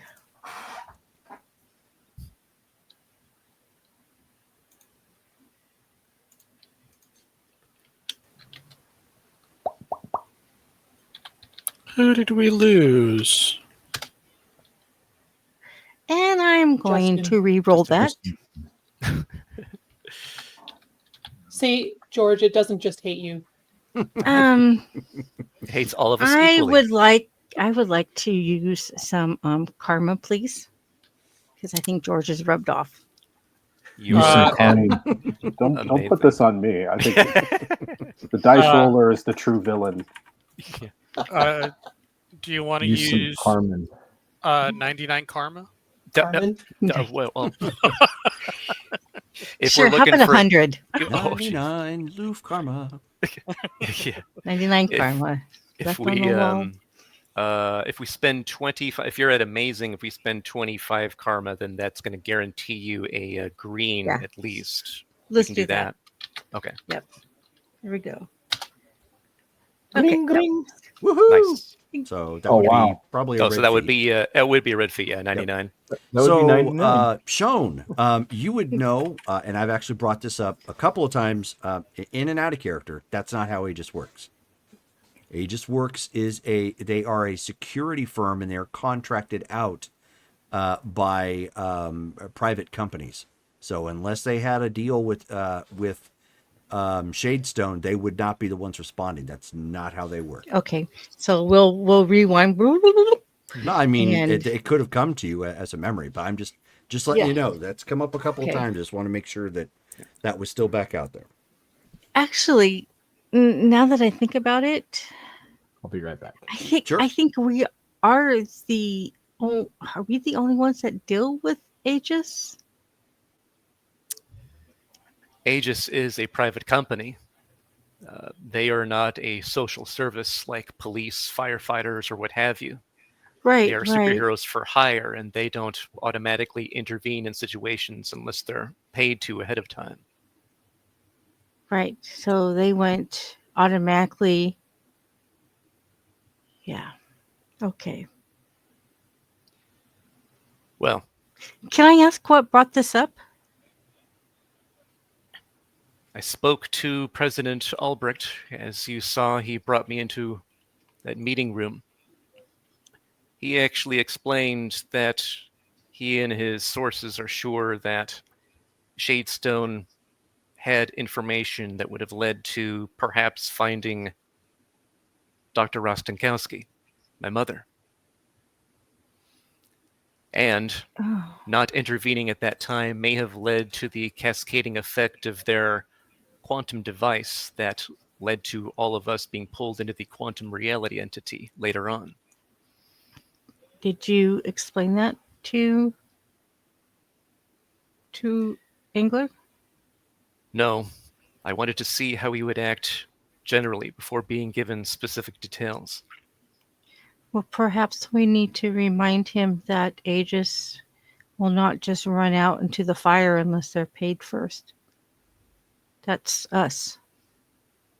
Understandable. Again, we need to come up with some protocols.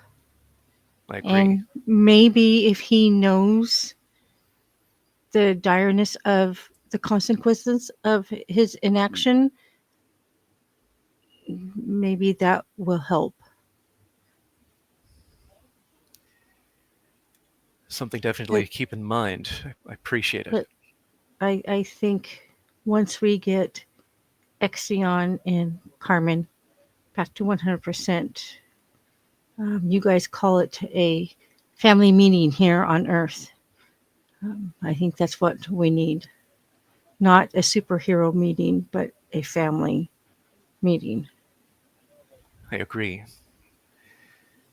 Let's get to work. I could actually use your help in manipulating these objects. I clearly can't make copies that touch things yet. Would you help me? Of course. Okay, and that's So we what go she ahead does. and so we go ahead and then open up comms to Lightbringer to make sure she's in on it, and then we're working on perfecting the nanites. Okay. So start with Lightbringer. Lightbringer. Are you Reporting for activating? duty. Are you activating your big brain? Super brain, go. Okay. So we're back to the phase of just don't roll a 1. Sweet. Okay. 3K. Galaxy brain.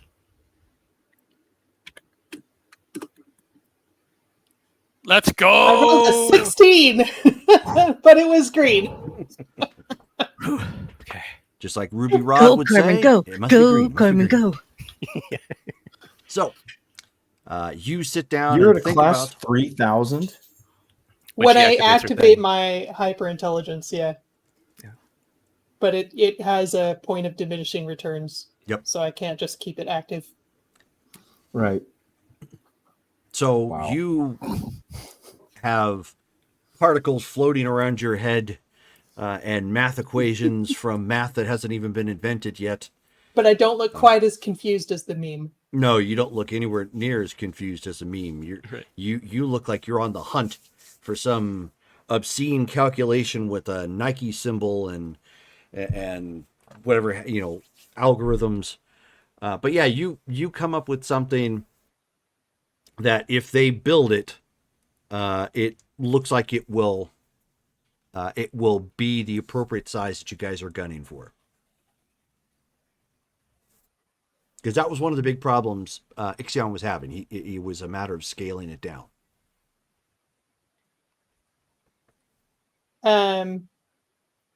So how would I imagine I probably would have asked for like a data pad or Yeah, sure.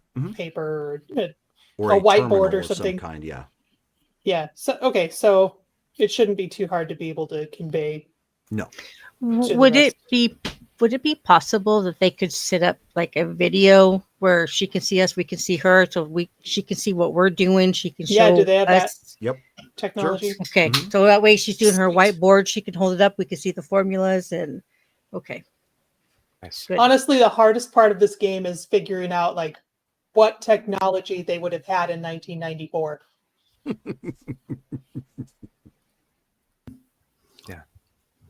Mark Zuckerberg is actually a deviant that lived in New Prussia.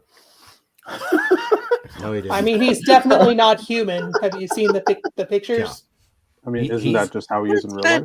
He's just a lizard Yes. person that lived under California. Right. Yeah. But that's actually a real myth.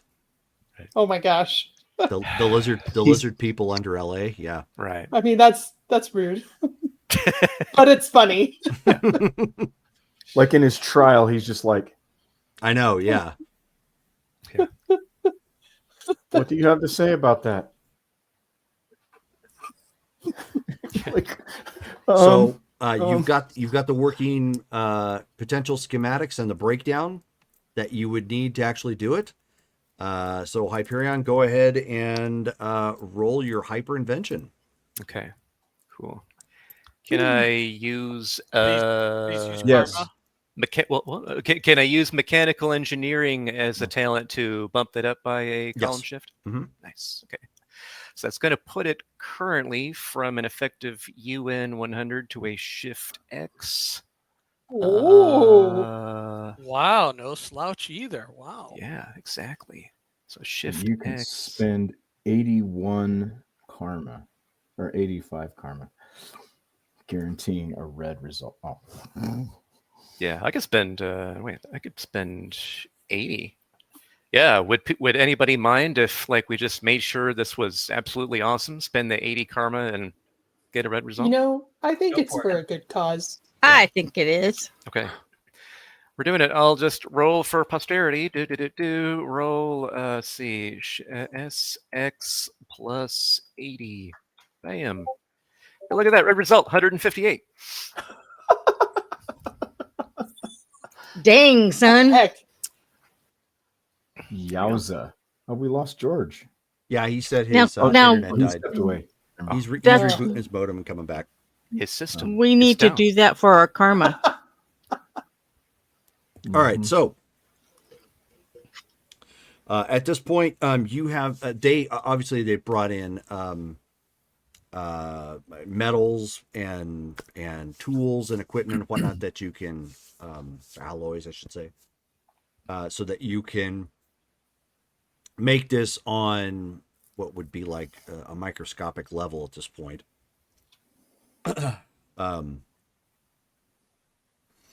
And Hyperion would actually know because we've kind of chatted about this stuff, that of some of the things that I'd be talking about. So he would know of any toxic metals to me specifically. Right. That'll So work. just So Putting you that are out so there. you are attempting to make the nanite that you were looking for. So what exactly is it you were attempting for it to do?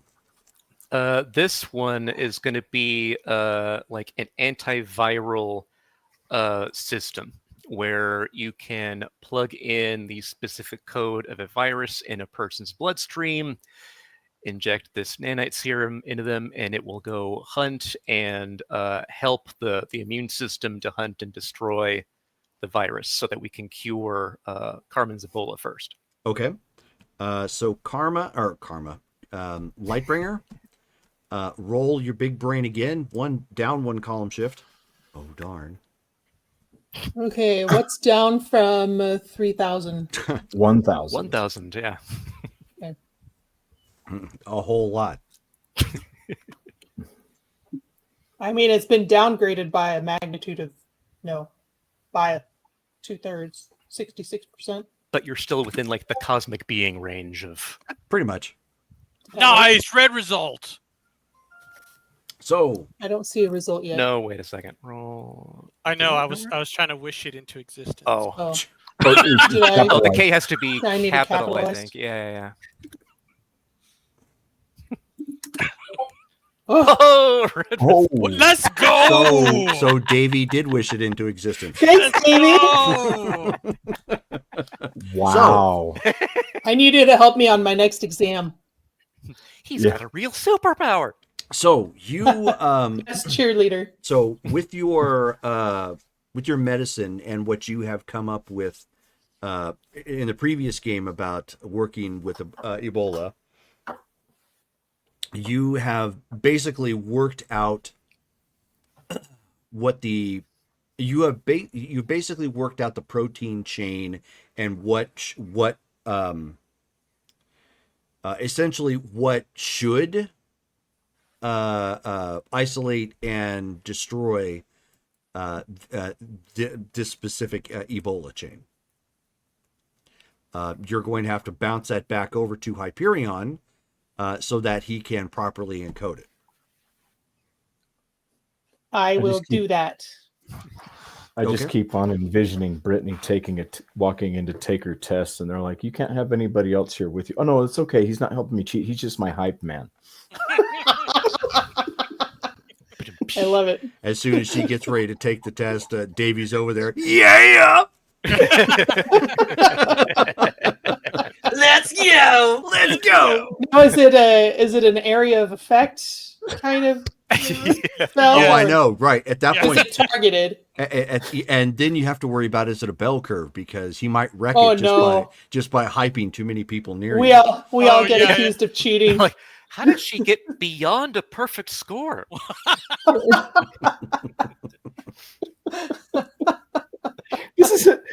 This is a computer-based exam. What?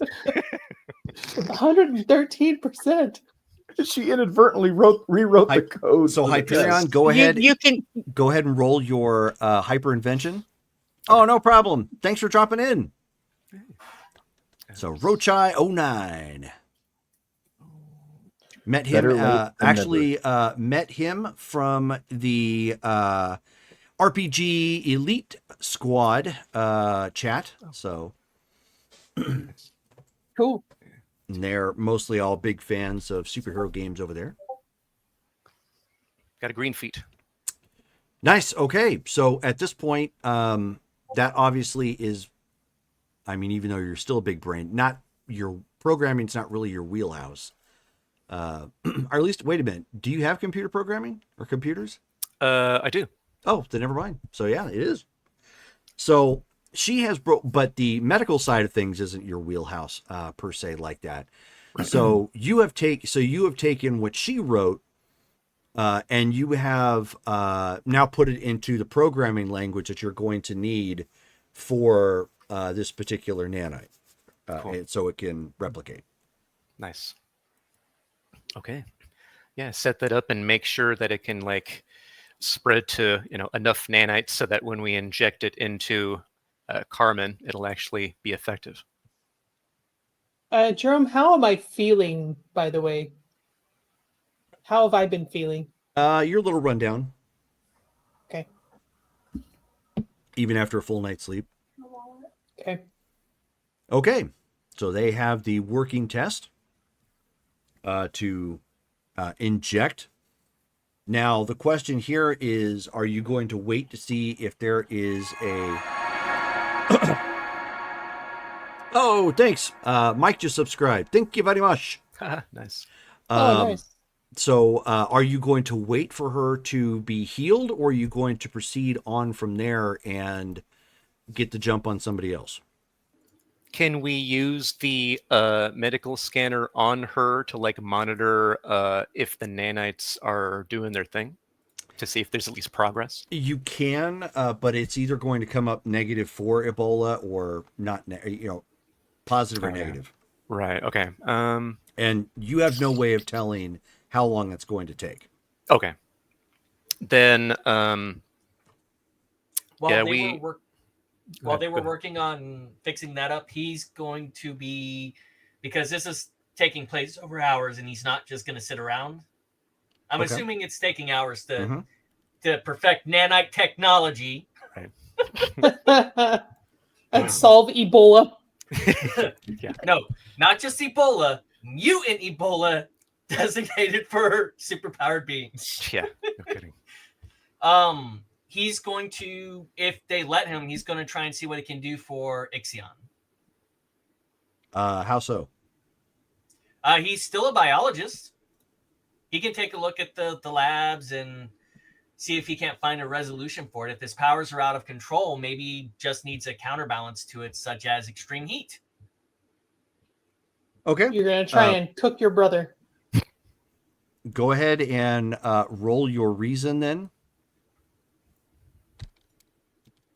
I mean, even if I can't do anything, he's not just going to sit around and wait.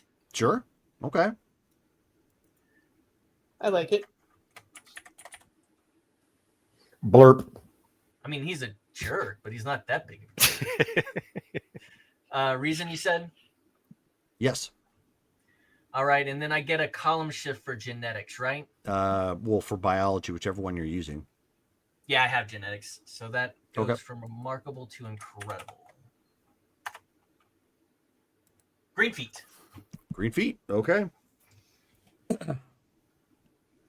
So you aren't totally familiar with his biology, not to the level that you would feel comfortable with, like a human per se. But you're going over his charts and what he's coming up with right now. And I mean, you can see on the markers and whatnot, like there's just, it's constantly producing, extreme low temperatures. Like if you remove him from the,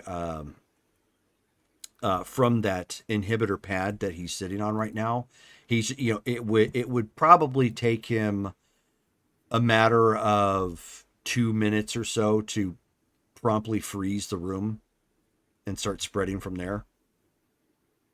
No, I don't have to worry about him freezing me. I'm okay. No, he's not going to do that. Does he see any Ooh. He uses a medical scanner. Because we actually do have his DNA on the medical scanner. Okay, go ahead. Same thing, reason check. Yes. Genetics or no?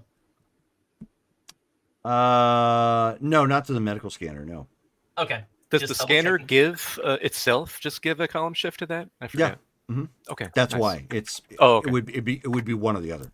Gotcha. Another green feet. Okay. Sweet. Cool. All right. So in analyzing that, I mean, all it does is just scan the bean. It can't tell you like how to fix him per se. But I mean, it does confirm what you already know. Was there something else specific that you were looking for? He was trying to look for oh god, I had the phrase in my head right just a moment ago. He's looking for something similar to an alpha or a beta blocker. Something that would stop his proteins from forming up correctly. Gotcha. Okay.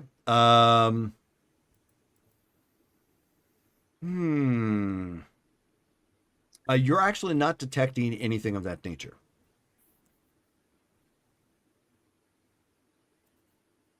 I wish I knew, or we knew, what the Yubari did with him while we were there, because he kept asking for that Yubari. Yeah. He reaches out to Is Ixion with his there- mind. Okay. Is there a way that you could access like previous scans of Ixion and compare it to the current scans? Yeah, that's what he was doing. Actually, Oh. you can, because if you recall, you guys installed that quantum drive to the device.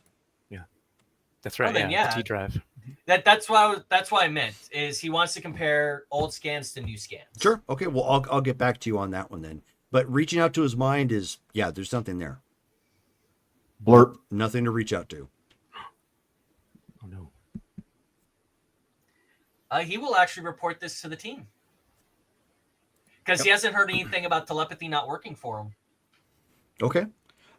So you are working on, so back to my original question then, Dale, are you waiting on the results back from Lightbringer, or are you proceeding on? So hearing that notification from Angler that he's not getting like telepathic response, he's gonna push forward and go see if he can actually help. But of course, keep everybody in the loop on the comms and stuff to find the best solution here. So Yeah, don't wait for results on me. Yeah. Let's just use what we already know and build on that exactly. while we make observations. Cool. Yep. Okay. So then going over, so like how much information has New Prussia obtained about Ixions? state beyond what's already been discussed, if anything. At this point, that's it. They unfortunately don't have the biological details on him to do much of anything. Okay. I have two primary thoughts. If he's uncommunicatable by mind, they must have injected him with some type of drug that is basically a chemically induced coma, which is one of the reasons why his powers might be just working without his control. The other thing that I can think of is they have some type of they found a way to change or block a protein in his body that is preventing him from shape manipulation, which is what he should be able to do naturally. The reason he became in this state in the first place was because he was hit with a specific type of energy beam that the Ubari had developed and the Comintern used In to Argentina? neutralize him.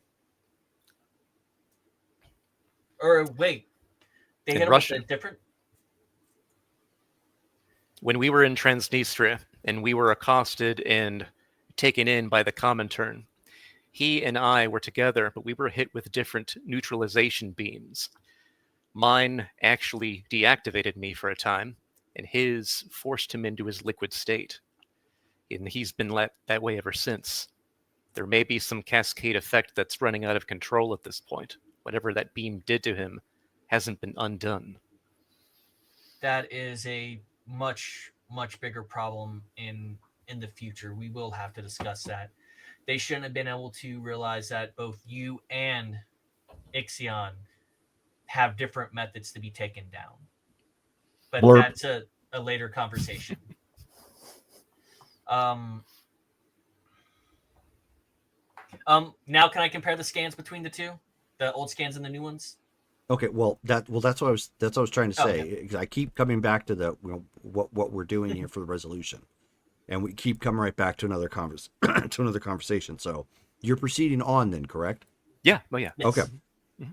So so your talk of looking at the scans, I mean, you can see where one no, yeah, that was done. That was done before. The problem is you don't. Okay, so you don't have this. It's not done in stages. So you've basically got what he. No, actually, it would. Now I think about it. Or wait a minute. No, you only have the two stages. Okay. You have the one before you have the before baseline. Argentina and one after Argentina, right? No, you have one before Argentina, and you have the one you just took. Oh, because I thought he took scans after Argentina. No, I don't recall any scans of that nature happening at that point. I would have thought so. We did take because blood work, didn't we? At least. Blood we work from were him. doing. He doesn't We have did, blood. we did multiple What was tests it that we? What was it? because that we Carmen and I were both hit with the same stuff in Yeah, Argentina. we definitely would have Okay. done testing. And we were doing testing. I do remember specifically stating that we were doing testing on Right. both of Well, us. so for the Yeah. time being, I do Okay. not recall that like any sort of med scanner information. You may have Yeah. done something at back at the vein, but I don't recall a med scanner actually being used for that. So you have to scan your baseline when this scanner was first created. So that's still in there. And then you have what you scanned now. And the differences are pretty varied. I'll put it that way. Okay. Again, you don't understand his biology enough to make a judgment call, but it would be the difference at looking at like a chain link fence to a completely different looking type of chain link. Like chicken wire? There you go. Yeah, like chicken wire. I mean, it's a naturally different shape. It branches off differently in other areas. So it's like there are clearly modifications on genetic level that happened that are have grossly modified his being. But you did say we do have that baseline Yes. of what he was beforehand. Okay. Correct. So then Hyperion looking over Angler's shoulder at like the readings and stuff, and he goes, we do have his original state. In that state, he had control. Perhaps Correct. the nanites could restructure him and put him back the way he was before. That is a terrific idea, but I come up with one big problem with that, and that is we do not know how to fix his genetic identity like that. In fact, he would probably be the best person on the team to do it because he is a xenobiologist. But of course, we can't communicate with him. Are we able We're about to find that out. Go and step to the door. To what Your door? computer, what happens if you get too cold too fast? I'm sorry, what? He's going to take Ixion off of the inhibition plate real quick to see if communication can be reestablished.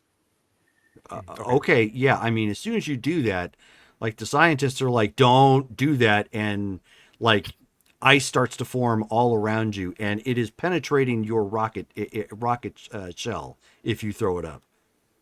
Oh, no, I was going to use my heat emission to protect myself. At what level? Oh, that's a good point. He'll set it back down then. Okay. Just because he doesn't. So well, you, it's specific. So in holding him without proper shielding like that and pulling him up, you've given yourself 30 points of damage. Oh, he cold. And like there's Ouchie. now there's like shards of ice on the table, like it was completely encrusted and everything. I mean, it went right through the heat that was in the lab and everything, just like that. So when you and I went head to head, when my powers were enhanced, we were almost matched. Right? We were going back and forth. It was like, you know, like the proverbial rays going back and forth, fighting back and forth. Now it's mine is like, yeah, screw you. He will use this heat emission at a low level to warm back up his hands. Sure. Like nothing, because whenever he picked it up, he didn't figure it would go that quickly. Yeah, that's fine. I get it. Considering, like, considering he and I are 50%, you know, similar DNA. Are you like? Would we be able to look at his chart and my chart and determine which parts of it are similar? No. The physiology is so drastically different. The type of macroscopic being he is too different. I will tell you guys at this point, between Angler looking over his charts and the comparing what he sent over to Hyperion and Hyperion being what you guys have, you guys are really going to have to make a judgment call with these nanites, because the person you need to fix the person that needs the help can't help, because he's the person that needs the help. To be fixed. Right. Yeah, exactly. So your only hope really is that tag team of like, okay, here's what I'm looking at. Here we got our nanite. Here's our charts. Give it to Carmen. Let her use her big brain again, and then you recode it into that nanite structure and hope for the best. Exactly. So then Hyperion's like, clearly we're not going to be able to use his information. We can't reach him. It seems that we really only have this one option. Carmen was able to get us out of a dimension. She may be able to fill in the missing pieces. Agreed. Can I do a roll to see what is the most likely markers that will help him regain control? It's a rough guess, and you'll need a red result, but absolutely. So, my kind fellow people. Yes. I am a. Wait, how much do we have? We are currently at 395. Oh yeah, go for it. It would take a 91 to succeed on this because I have an incredible because of the genetics. Incredible. Okay. So then, okay, so then need to spend 90. Are we okay with spending 90 so that he's got that, guys? Sure. If it's going to solve the problem, yes. Cool. I'm doing it. Okay. Right. Sweet. Of course. And you got a red result anyway. You notice a trend 185. here. I knew that was going to It- happen. Do you notice That's a trend every 185? time? The dice Every bot is time we watching. do roll with karma, we get higher results. You're right, yeah. That's So- so 185, right? Yeah. Yeah, 185. Justin's just going to recreate Ixion from scratch at that point. Yeah, he's just like, you know what? Forget that. Just give me some Campbell's soup and liquid mercury, mercury or something. We're good to go. And Actually, has anyone tried an to actually airtight feed and an him? airtight Tupperware cup, just Yeah, Yeah. Don't forget right. the baling wire and bubble gum. No. That's actually a legitimate question. Has anyone tried to feed him yet? How could you? Because of his yeah, power doing you'd things. have no capability of doing so. He So absorbs But, it. No. so- The established so we lore is have- he absorbs it through his biology. He doesn't Mhm. actually have to consume it. So all we need is some of that liquid metal that Jurgen has, and then we could just dump it in there with him. Maybe he's just sleepy. So, you Maybe have your he's just you have angry. you have your best guess at this point. Oh. He'll notate which markers and he'll send it off with Hyperion. Okay. So, But he will actually ask the scientists if they have any of the food that. well, actually, you're going to send it off to Lightbringer first. Oh, send it off to Lightbringer. Yep. But he will actually ask the scientists if they can find any of that food that Jurgen had made specifically for him. And he'll say They "It would worked in tell the you they Snickers commercials." can, but there's no way they can administer it to him in this current form. They don't know how he consumes it, and they're not going to Where- just dump it in Where there. is his mouth? Right? They're not going to just dump it in there for him to swim in and hope he absorbs it, This don't is even- his natural state. which is But he's- unnatural at this point in time. Yeah, exactly. His power's out of control. It's Right. gonna freeze whatever we pour onto him or whatever. Mhm. Just Well, I imagining pouring too a early glass for the of Betty orange White juice commercial. on somebody and expecting them to. To suddenly able to wake use up. that. Yep. It worked. So I mean, that would wake me up. But... Lightbringer, you're rolling again at one more column shift down. All right, what am I rolling? What's down from 1K? Shift Z, I think. Yeah. Shift see. Z. Z. Oh, What you is know the? what? The marker Abbreviation for for that. you to get red is, I'm looking at it here. Let's see, is 70. 81. It's 75. Yeah, Yeah. it's capital S and capital Z. 75. So you'd need a 76 to get red. I'm just gonna hold my breath. Green. Green feed. Green. Okay. So you cross-reference everything that Angler has given you at this point. If you were going at this with the nanites, you think that this is probably, given the fact that Ixion isn't around, up to double check, your quality check what it is you're providing. This is probably your best guess. And you have put it into a formulaic equation that, medically speaking, you think a Hyperion will be able to encode that into another nanite. Okay. So Hyperion, she bounces Yeah. that over to you. Okay. Make your roll. Am I doing this as hyper invention or am I Hyperinvention. Okay. Cool. Sweet. Then it's still Because you've already invented it. It would be your that's right. reason plus your computers. Okay. Because now you're just encoding it. Right. Okay. So that's going to be at monstrous. Ooh. All the big brains. Lafitte. Oh, nice. Okay. So now, and I know we've had a couple players sitting out for pretty much all the game. Apologies. Obviously, there's been some things that needed to happen in game and rolls and whatnot. So time lapse. At this point, Red Arsenal is still in critical condition, and they are doing what they can to prevent his body from going into a type of shock and overheal in an incorrect way. Carmen finally scans clean. Nice. She is free of the Ebola. How long did that take? That actually came up within 2 hours. Nice. Sweet. It's fantastic. Ixion is no longer a pool of liquid mercury looking stuff. He looks like a bowl of nanites.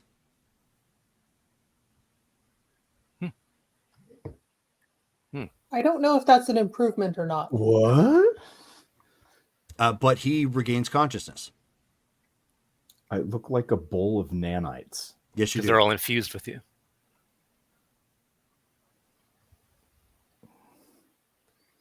So I regain consciousness. Yes. Is he able to communicate to us? Well, that now it's up to Ixion to let me know what he's going to do. You don't feel inhibited in any way. You can now shift your eyesight, like your vision, as per normal. You're still in a liquid form, in a bowl essentially, but it feels completely different. Am I? But am it I? feels like am I you with can... myself? Like, because the last I remember, I was in 3 different bowls. No, you're all together. Okay, so I'm all together. You're completely all together. It feels completely different, but it feels like you can will yourself to move and shift and change. And I can see. Yeah, wherever you want, wherever you like. Again, your whole vision can move wherever it is you shift. I mean, my vision to be, yeah, as far as it goes. Your point of view, I should say. Right. Like if I'm sitting here just like this, I could change my point of view to be looking behind me at the same time. Correct. Yeah. Mm-hmm. Anyway,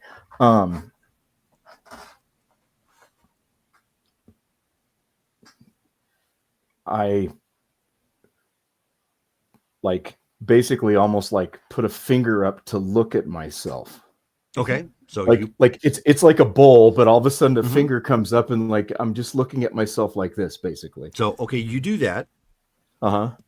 And it looks horribly robotic.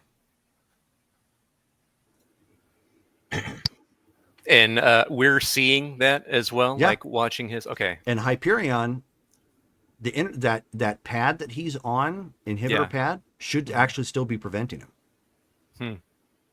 Because remember, when he got stuck on those pads, it would reduce him to basically his form. He's moving, and it's not affecting him. Does that mean it's working? Full hand. I'll reach out to him. Okay. Can you hear me, Ixion? So you finally hear somebody, in your head. Angler, are you hearing me? When you hear him, Angler, it sounds almost as if like there are bits of data floating in the background. Like you would hear something like, for example, he sounds like binary. Yeah, there you go. Kind of binary in a way. You still hear his voice, but it's intermixed with all of that. It's good to hear you. We finished your nanite research. Well, Carmen and Hyperion did. As best we could. So Carmen has jumped in on the mental chat. Oh no, not yet. He hasn't. He can't do a web yet. No. All right. So what I'm going to do is I'm going to pull you off this inhibitor pad. If you start to freeze me over, I'm going to drop you right back onto it. Do you feel like you might be able to control your powers? I feel in control. I am unaware. Let me try something. To which direction are you? Can I tell which direction he is from me? Yeah. Like I said, Can you can see everything around you. right? The scientists I- right now are like glued to everything coming across, the readout. They're just like, oh, just like watching everything and making sure it's recorded, a little bit of chatter amongst themselves. Somebody's I- eating popcorn outside the glass. I direct just a finger and lightly, as minimally as possible, try to shoot a cold ray away from. Yeah, Angler. you just point and generate. Just Yeah, so you see like this hand kind of pull up out of the bowl and go, over to the wall and goes, poof. All right, I'm gonna pull you off. It seems I am. You wait. You say I am on an inhibitor plate.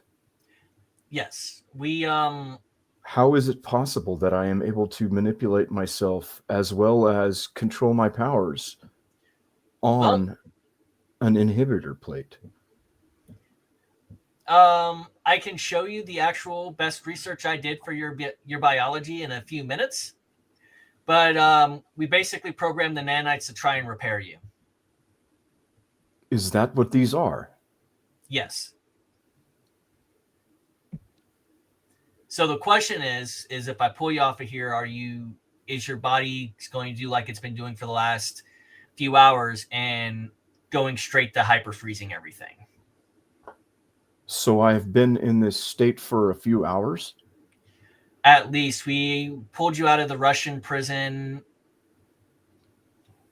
He'll actually say the number of hours ago. Yeah. And now we're recovering. We found a new brother. Why does that not surprise me? Well, Electrum was he got around. But are you ready to try this stabilizing? Yes. He'll pull him off the inhibitor pad. Okay. Do I feel any difference? No. Okay, try to take on a humanoid shape. I try to make my shape. Okay. So you do. And I have a visual here for you. 1 second. Oops. Ooh. Let's try this again. I'm imagining it's like Sandman and Spider-Man 3. Yeah. But silver. Yeah. And it's just silver and granular. So 1 second. I need to. I got mechanized Silver Surfer in my head. Yeah. Ooh, yeah, that'd be cool. I was Be thinking wearing almost a green the striped shirt. yeah, right. Yeah, there you go. Okay. So when it comes through, come on, hurry up. Mm. Oh, will it not come through? Let's see. Here we go. Okay, so the guy in the bottom right-hand corner. Oh, okay. Oh, so I just look like an armored Hyperion in his robo state. So you ultimately come back and you look very similar to that. You do not look fluid. You cannot pass for human at all. But yeah, just... So Hyperion will walk up. Ixion, how do you feel, brother?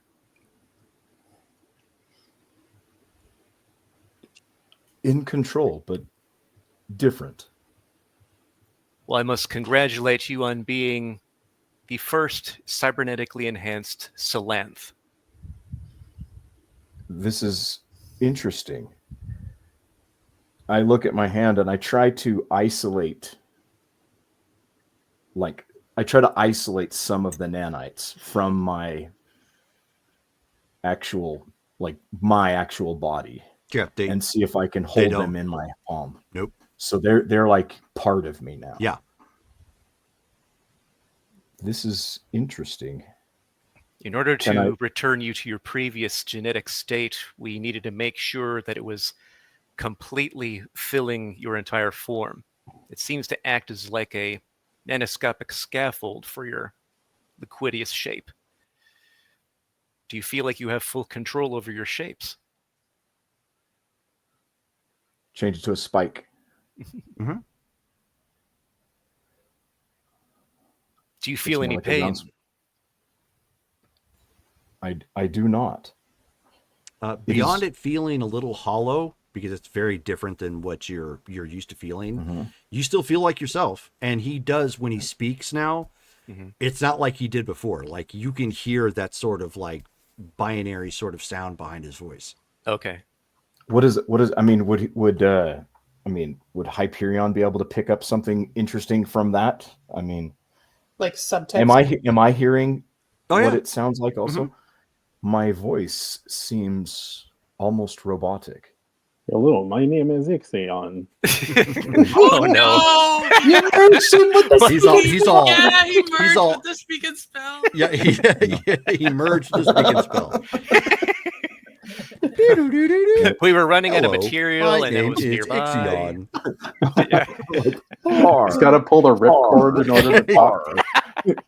The cow goes moo. Can you discern an underlying code to my voice? What you're likely experiencing is the data being processed by the millions, if not billions, of nanites coursing through your system. Some of it may be residual. It may come out when you speak, especially when you move.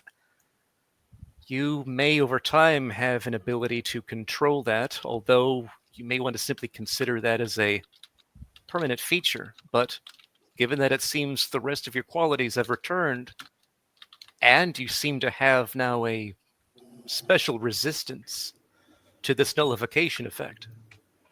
That could come in handy. Precisely. This could also just be a temporary measure. We don't entirely understand your biology, so I pinpointed a few of your markers that I would normally use as a way of fixing whales and fish and sharks and things like that. I use those as a biological standard, so whenever I was working through your labs to figure out something that would work. Can I manipulate my color anymore? Yeah, only within certain shades, but not like the hues that you could before. Okay. And I can adjust my shape, but I still have that metallic robotic look. Yep. Okay. So it's just kind of like I could kind of smooth it out a little bit more than what this is, but not quite. Yeah, you can't get as smooth like skin anymore, but you can get it down to Ultron kind of levels. Oh, okay. So, but I'm smooth, but you can tell that there's something going on. Correct. Kind of thing. Yeah. So one of the scientists flags Hyperion at this point, and he says, "Sir, your other friend or whoever he is reaching critical levels at this point." Yes, of course. Ixion, we'll need to speak about this later, but our new member, Red Arsenal, he apparently is not human, even though he seemed to be, but he is empowered, and he seems to be related to us. We need your expertise to determine what he is so that we know how to recalibrate the nanites to assist him. His regenerative superpower is actually hurting him. Let me see. I will see what I can find. Excellent. Let me lead you to him. He goes ahead and takes him and everybody else over to where Red Arsenal is. Okay. So Red Arsenal at this point is still, I mean, in his own room at this point, but his form right now is actually sort of bloated looking, and they have other like tubes and IVs in him at this point, and they're trying to keep the system from re-aggravating itself. He's exposed in another area where they had to basically give him a filtration system so that his own body wouldn't infect itself as his organs were starting to shut down. Oof. Okay.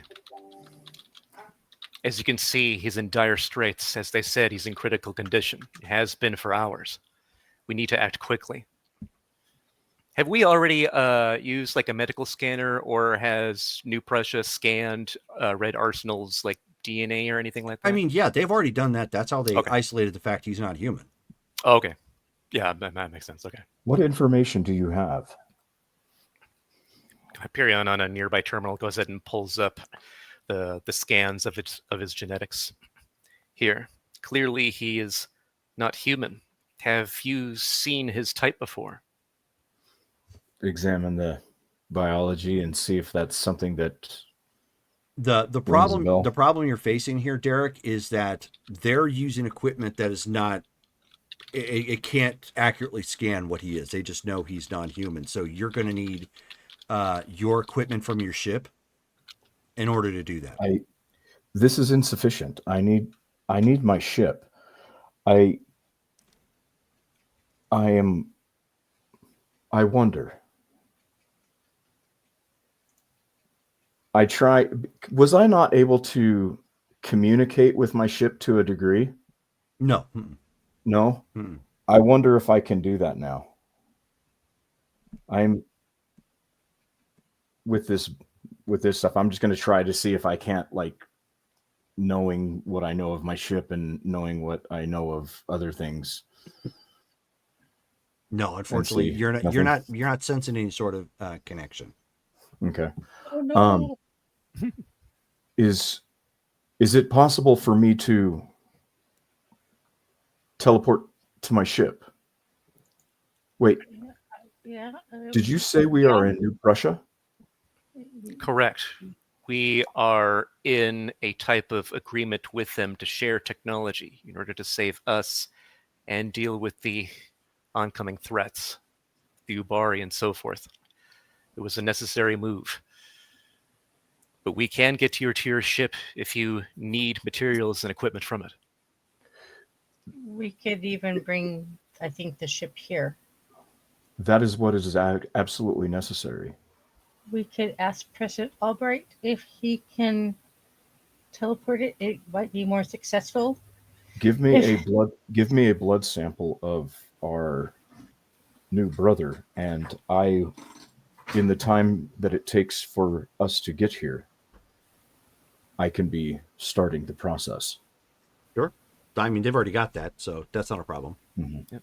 So, a little bit of time. It takes maybe 20 minutes or so to work out the arrangement to bring the ship here, to let Helios know, yes, lower the defenses so we can get this thing over here, Yep. Sort of thing. And you have to run back to the hangar where it's going to be teleported to, because they can't bring it in the base where you're at. But yes, they can bring that there. Sweet. Okay. So let's do that. Okay. Nice. Can I, when they hand me the sample, can I absorb it within myself? No. I can't encapsulate anything? No, not like that. I mean, if you're attempting to, oh, you know what? Yeah, no, you could still do that. You can't like incorporate the blood into yourself, but No. like if I you're mean, trying to like put like a phone in your hand and store it somewhere in your body, Yeah. you could do that. Yeah. Okay. Yeah. So I mean, it's just like I could just take this and be like, Yep. kind of thing. Yep. Okay. Still do that. Okay. All right. Well, I do that then. Okay. It's got to be disturbing to somebody that's not used to that. And you take it back to your ship then? Yes. Okay. So I'm going to kind of speed through this because I don't want I to. have a hard enough time finding pockets. I don't want to take. I don't want to take up too much more time. But you take the sample to your. I am the living pocket. You take. No, that's the pouch. Hey, you know what? Eat your heart out. I am. Yeah. So you take your sample and they take you across the way to the hangar so you can analyze that. Go ahead and roll your reason with your, I think you actually have xenobiology, correct? Or just biology? It's biology, genetics, Yeah. So you're good. and alien studies. Yep. So biology. And astronautics and animal behavior biology and nanotechnology. Yep, biology. That's mine. So go ahead and roll your reason. What- Bump it by one column shift. What about the alien studies also? No? No.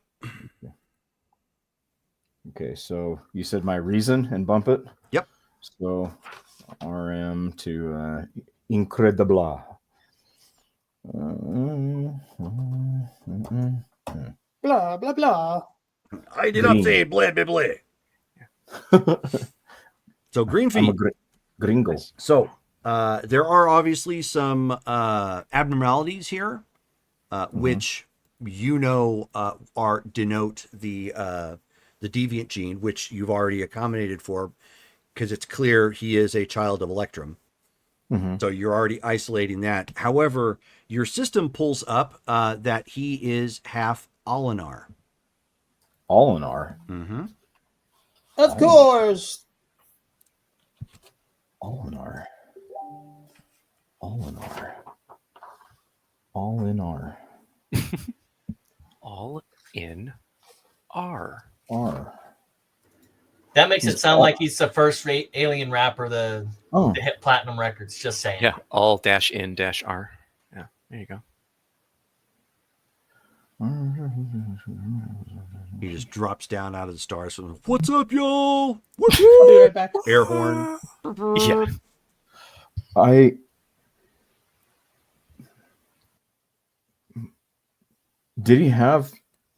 Did I notice when I saw him, did he have pointed ears? No. Oh. Was he extremely white? Nope. Oh, being half Electrum allowed him to have some melanin to his skin, evidently. All right.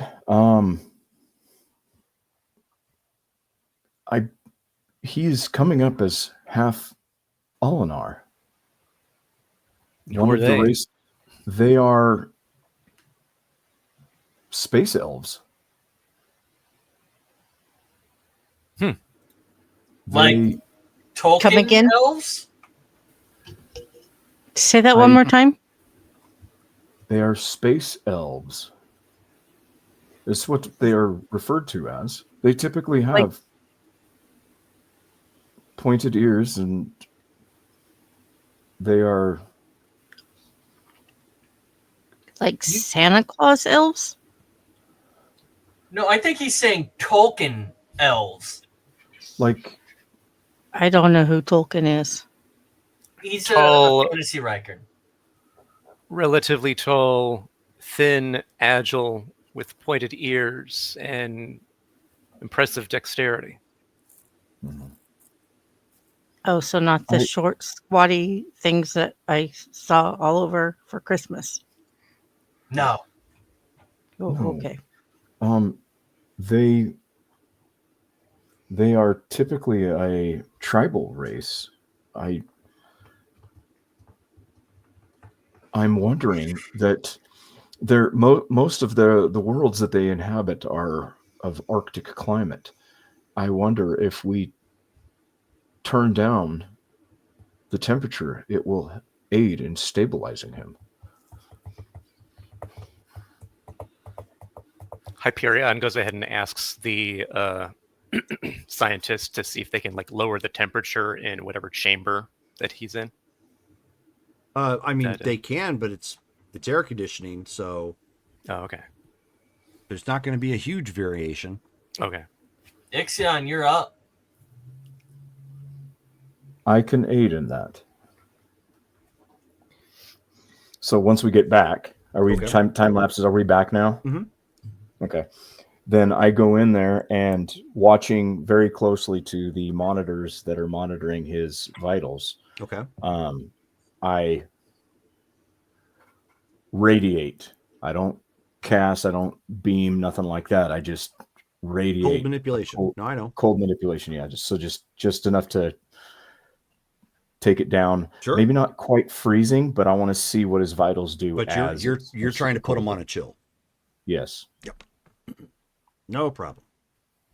Okay. Open air refrigeration unit as opposed to closed door. Yes. Yeah. Yeah. And watch what his vitals do. Okay. Red Arsenal, why don't you go ahead and roll your endurance? Let's get you in here. Mm. It's chilly. It's cold in here. Okay. Brr, You know what would it's help? cold in here. There must be some toros in the atmosphere. I said, brr. If you had your character sheet. Yeah, if I had my character sheet up, that would really help me. Oh, good job, Brittany. Yeah. By the way, Jerome, I was thinking the same thing.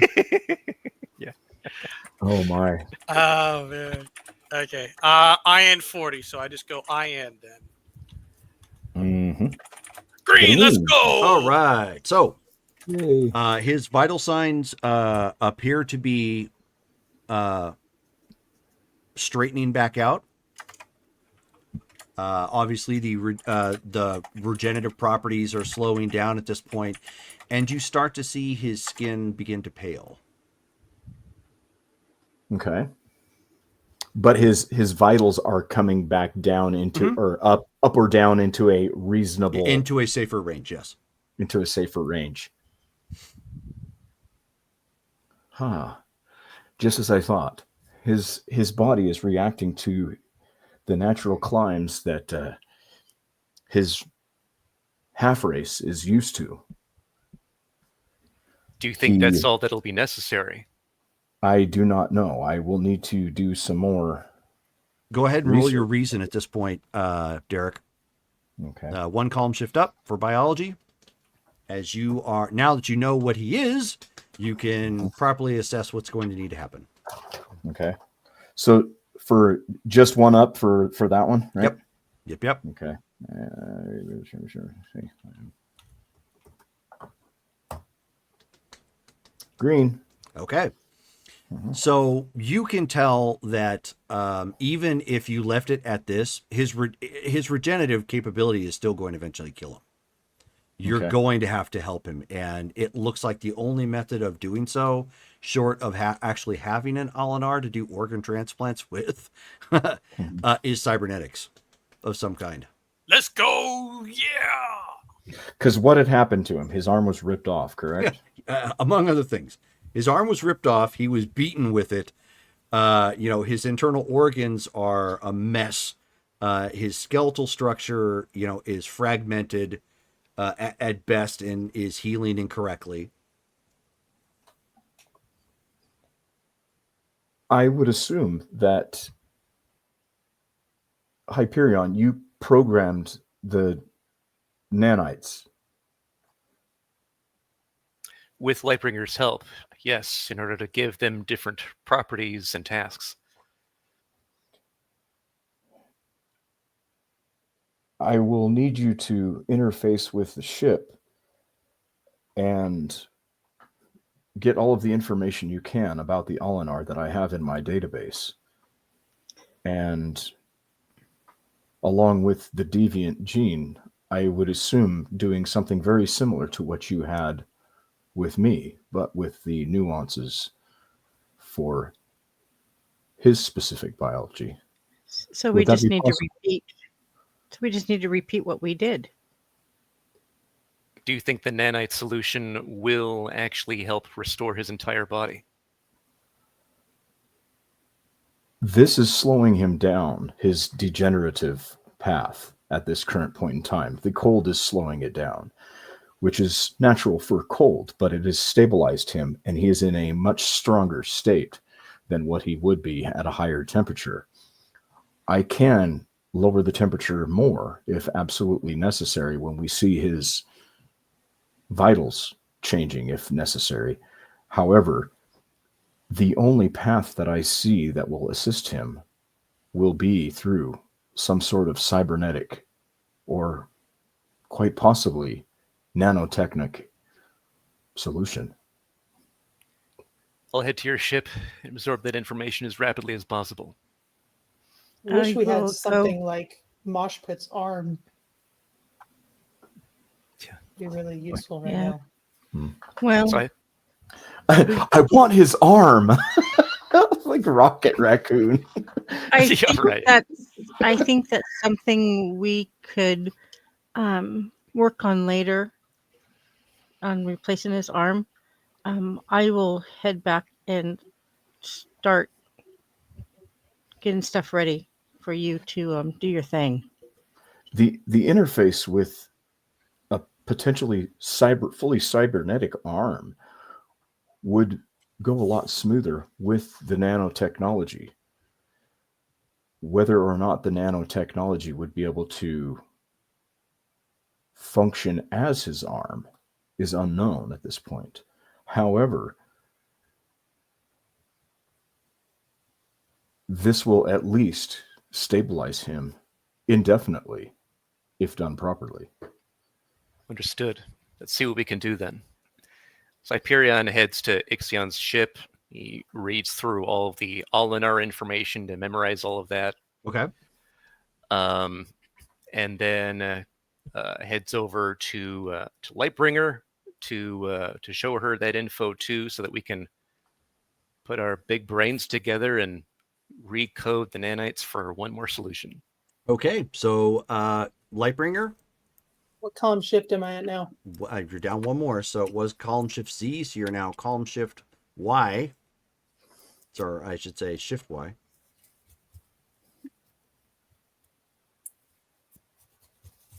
Yellow. Oh, darn, right? So again, you were I utilizing. feel like I'm getting dumber. But you're still brilliant. I can feel the intelligence leaving my brain. You're like, She starts singing my the planets gosh. of the universe, like You know, the, that like totally- the Animaniac that- song. Yeah.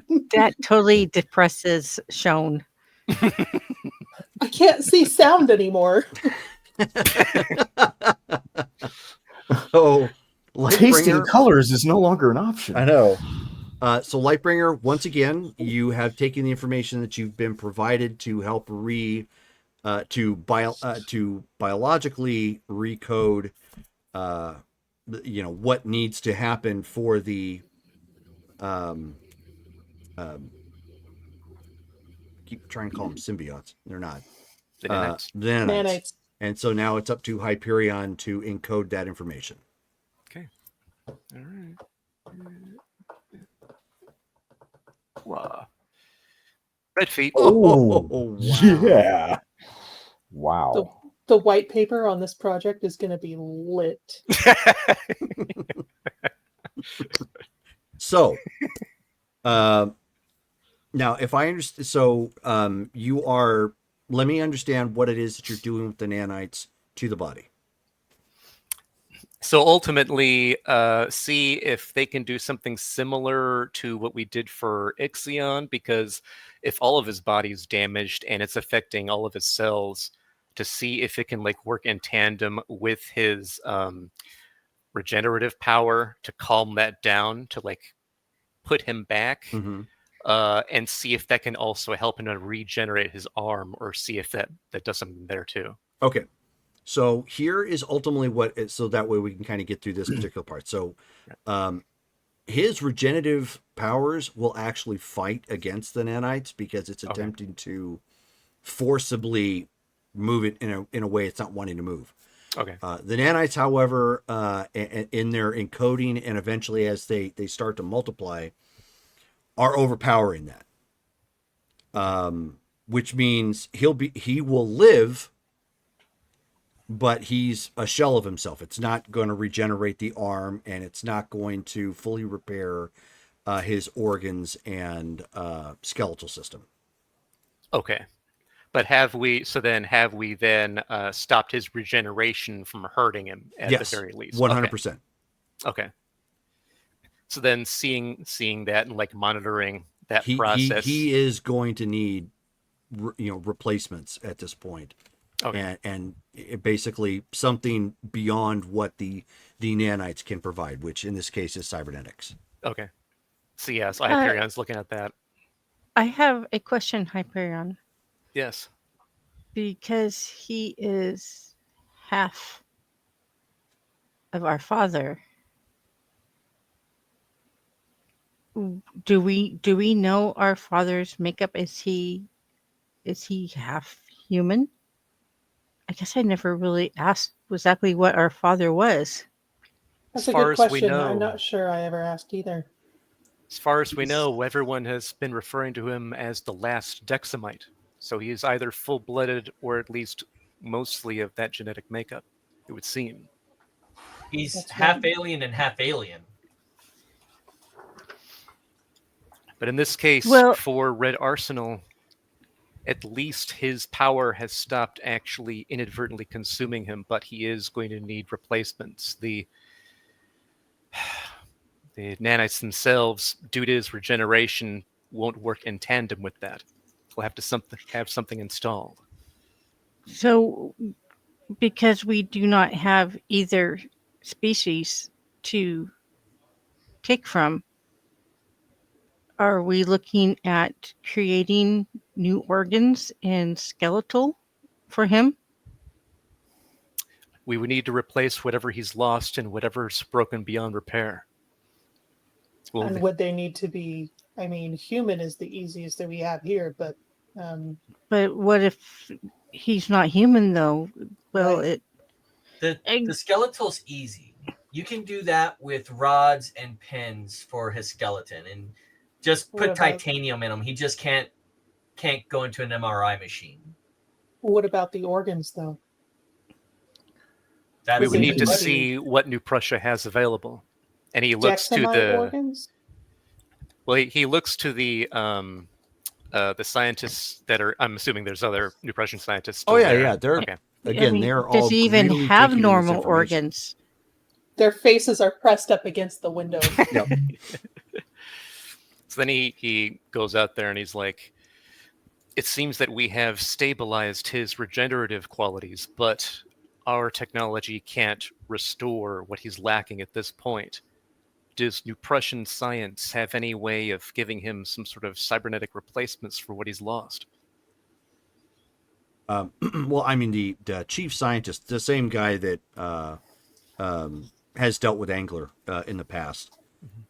He's, he says, I mean, we do. It's not terribly uncommon for us to encounter somebody who needs to have their skeleton reconstructed or repaired in some fashion and reinforced. Organs, however, are still a dicey bit, especially given the fact of his alien makeup.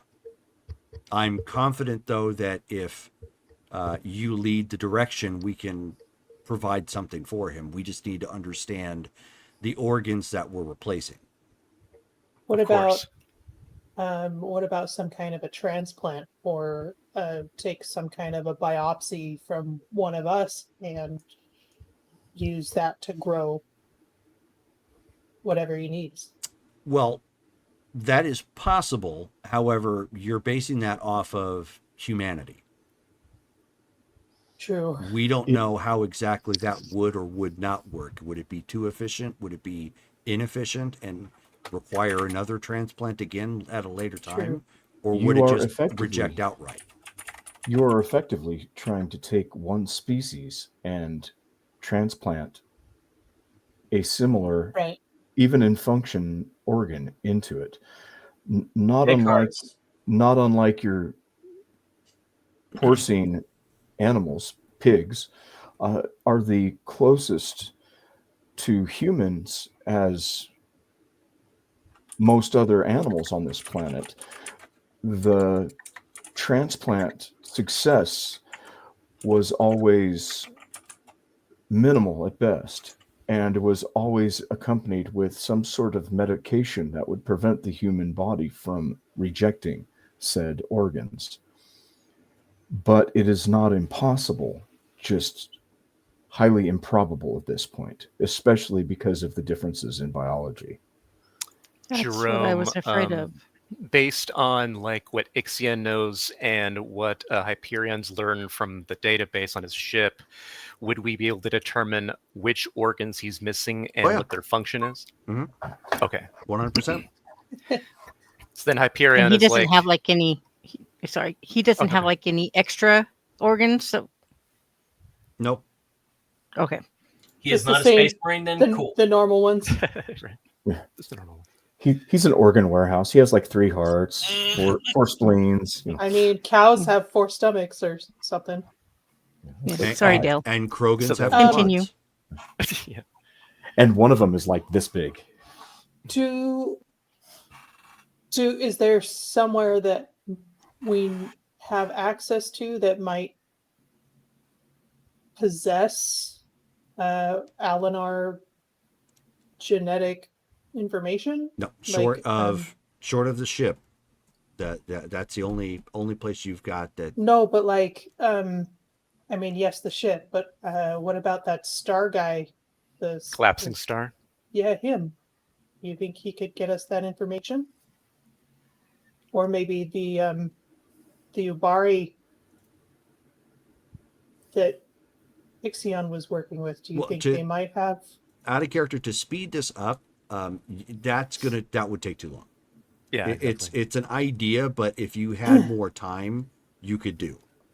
Okay. So then Hyperion's going to be like, it seems that we would need to actually create cybernetic replacement organs, similar to creating a cybernetic heart as a replacement for a heart transplant. We need to do the same for him. We know which organs are missing and what their functions are. We can work to create that and perhaps produce an arm for him as well, and make it so that his body will not attack or reject these as foreign invaders like it was doing to itself. Hyperion, you don't have organs, do you? I have small subsystems that act as organs for very specific purposes, but not true organs that could actually combine with somebody who's biological or organic. No, but I think I know where she's going with this, to use that as a template. I mean, if they would work the same way, I don't know. Maybe that's something that we could adapt. I don't really know how you function. I just would this be something that you're take it for referring to granted. similar to like an iron lung, but of course more refined? Something that we can implant within him that simply repairs what he's lost. I can. What see has if I he can lost? base it. Yeah, good question. What organs has he lost? Maybe we should have started there. The equivalent of his liver and kidneys. Okay. He Effectively, needs, his liver and kidneys. he needs filtration. Would one of us, could we test one of us to see if we are Compatible? a donor for a kidney? I mean, I've got we are nanites already. I could presumably, I don't know, maybe they could regrow them, or the physiology could... would be very extreme. Imagine trying to take one piece of an electronic and trying to merge it with another that have entirely different mechanics and pieces and alloys that are a part of themselves. They may actually interact, and his regenerative power is also shown to attack something that would not work in that fashion. So even though we share same genetic markers, it wouldn't work? Imagine trying to give Ixion one of your organs. Would that work? Clearly not. Okay, I see what you mean. It's effectively what we're dealing with. Does he eat human food? Does he what do Alinars similar eat? Human function? Since we read that info. Right? They do, yeah. So out of character, we're rabbit trailing a little bit, and we're running out of time. So we do need to speed this up. Sorry, we're trying to actually find trying to find a solution narratively instead of just. I totally get it. No. I totally get it. And normal circumstances, I would absolutely let that roll. We're almost up to 3.5 hours at this point. Yeah. So it's a great game, but you guys have you guys actually have a viable answer at this point. And that is to attempt to build working cybernetics based upon what you have of his understanding of his biology. Yeah. Let's do this. We have the nanotechnology, and utilizing some of that information. We do not need to make it microscopic, but we can use some of that information to make it more effective. Excellent. The intro to the Bionic Man just started in my head. Yeah, we can So do it. at can this make him point, better. Lightbringer, you're going to need to make your next reason check. I'm definitely gonna need. Are we some all going to go through and fish like after this? do this You are together? you're shift X at this point.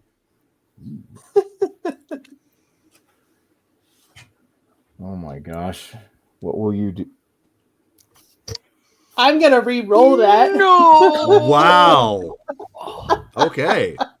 He does feel dumb. Wow. She's Somebody like, get me some brain food. what? Pour some orange juice on you. I know. Yeah. Okay, I'm should gonna I carry around a portable dialysis machine. We solved the Wow. problem. should I use some karma before I re-roll? You need an Probably. 11 to get a green. And I mean, wow. You know what? I'd be fine if we spent 10 karma just to make absolutely sure. That, it's only 10 karma. What's It's 10 only karma 10 amongst pounds. Let's friends? do that. Okay. Yeah. Yeah. Okay.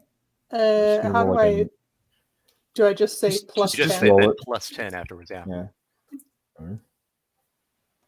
26. Okay. Oh my gosh.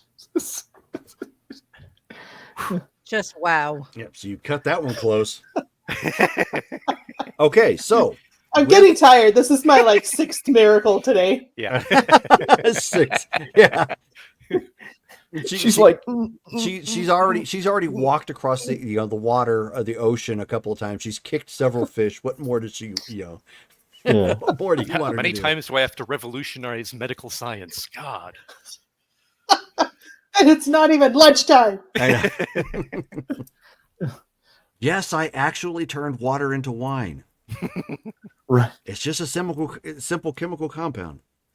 No, anyway, so Hyperion. So Lightbringer has come up with, based upon your internal organs, the type of replacement organs that may work. Cool. Your hyperinvention, using the material components available, needs to be sufficient enough to bring it to life, to create it. And then Xenofreeze, or Ixion, I should say, is going to need to be the one that does the surgery. Okay. So prep your Zydrate. Fancy. Okay, so to this, add an SX. Yeah, you guys don't mind if I just in case spend 10 karma to make sure we get at least a green Oh, on just this do it. one? Yep. Just do it. As long as I got enough for my rolls. Nice. All right. So you are good. You have it's taken another, again, couple hours at this point to form, replacement organs based upon the information Lightbringer has brought to you. Ixion, Yes. time to install. While he's been doing this, I wanted to see if I could manipulate myself, and because I'm thinking about this already, right? And so this is kind of while he was doing all his Mhm. stuff, right? Can I make my hands smaller to be able to be more precise? Like a So fourth, Deadpool a baby quarter, hands. like yes, yes, literally. Yeah, you can. Okay, to where I could be more precise, right? Yeah, I mean, even it's to gonna the look point so of being it's gonna like, look so much bigger with this thing. yes. Okay. So proceed. Okay.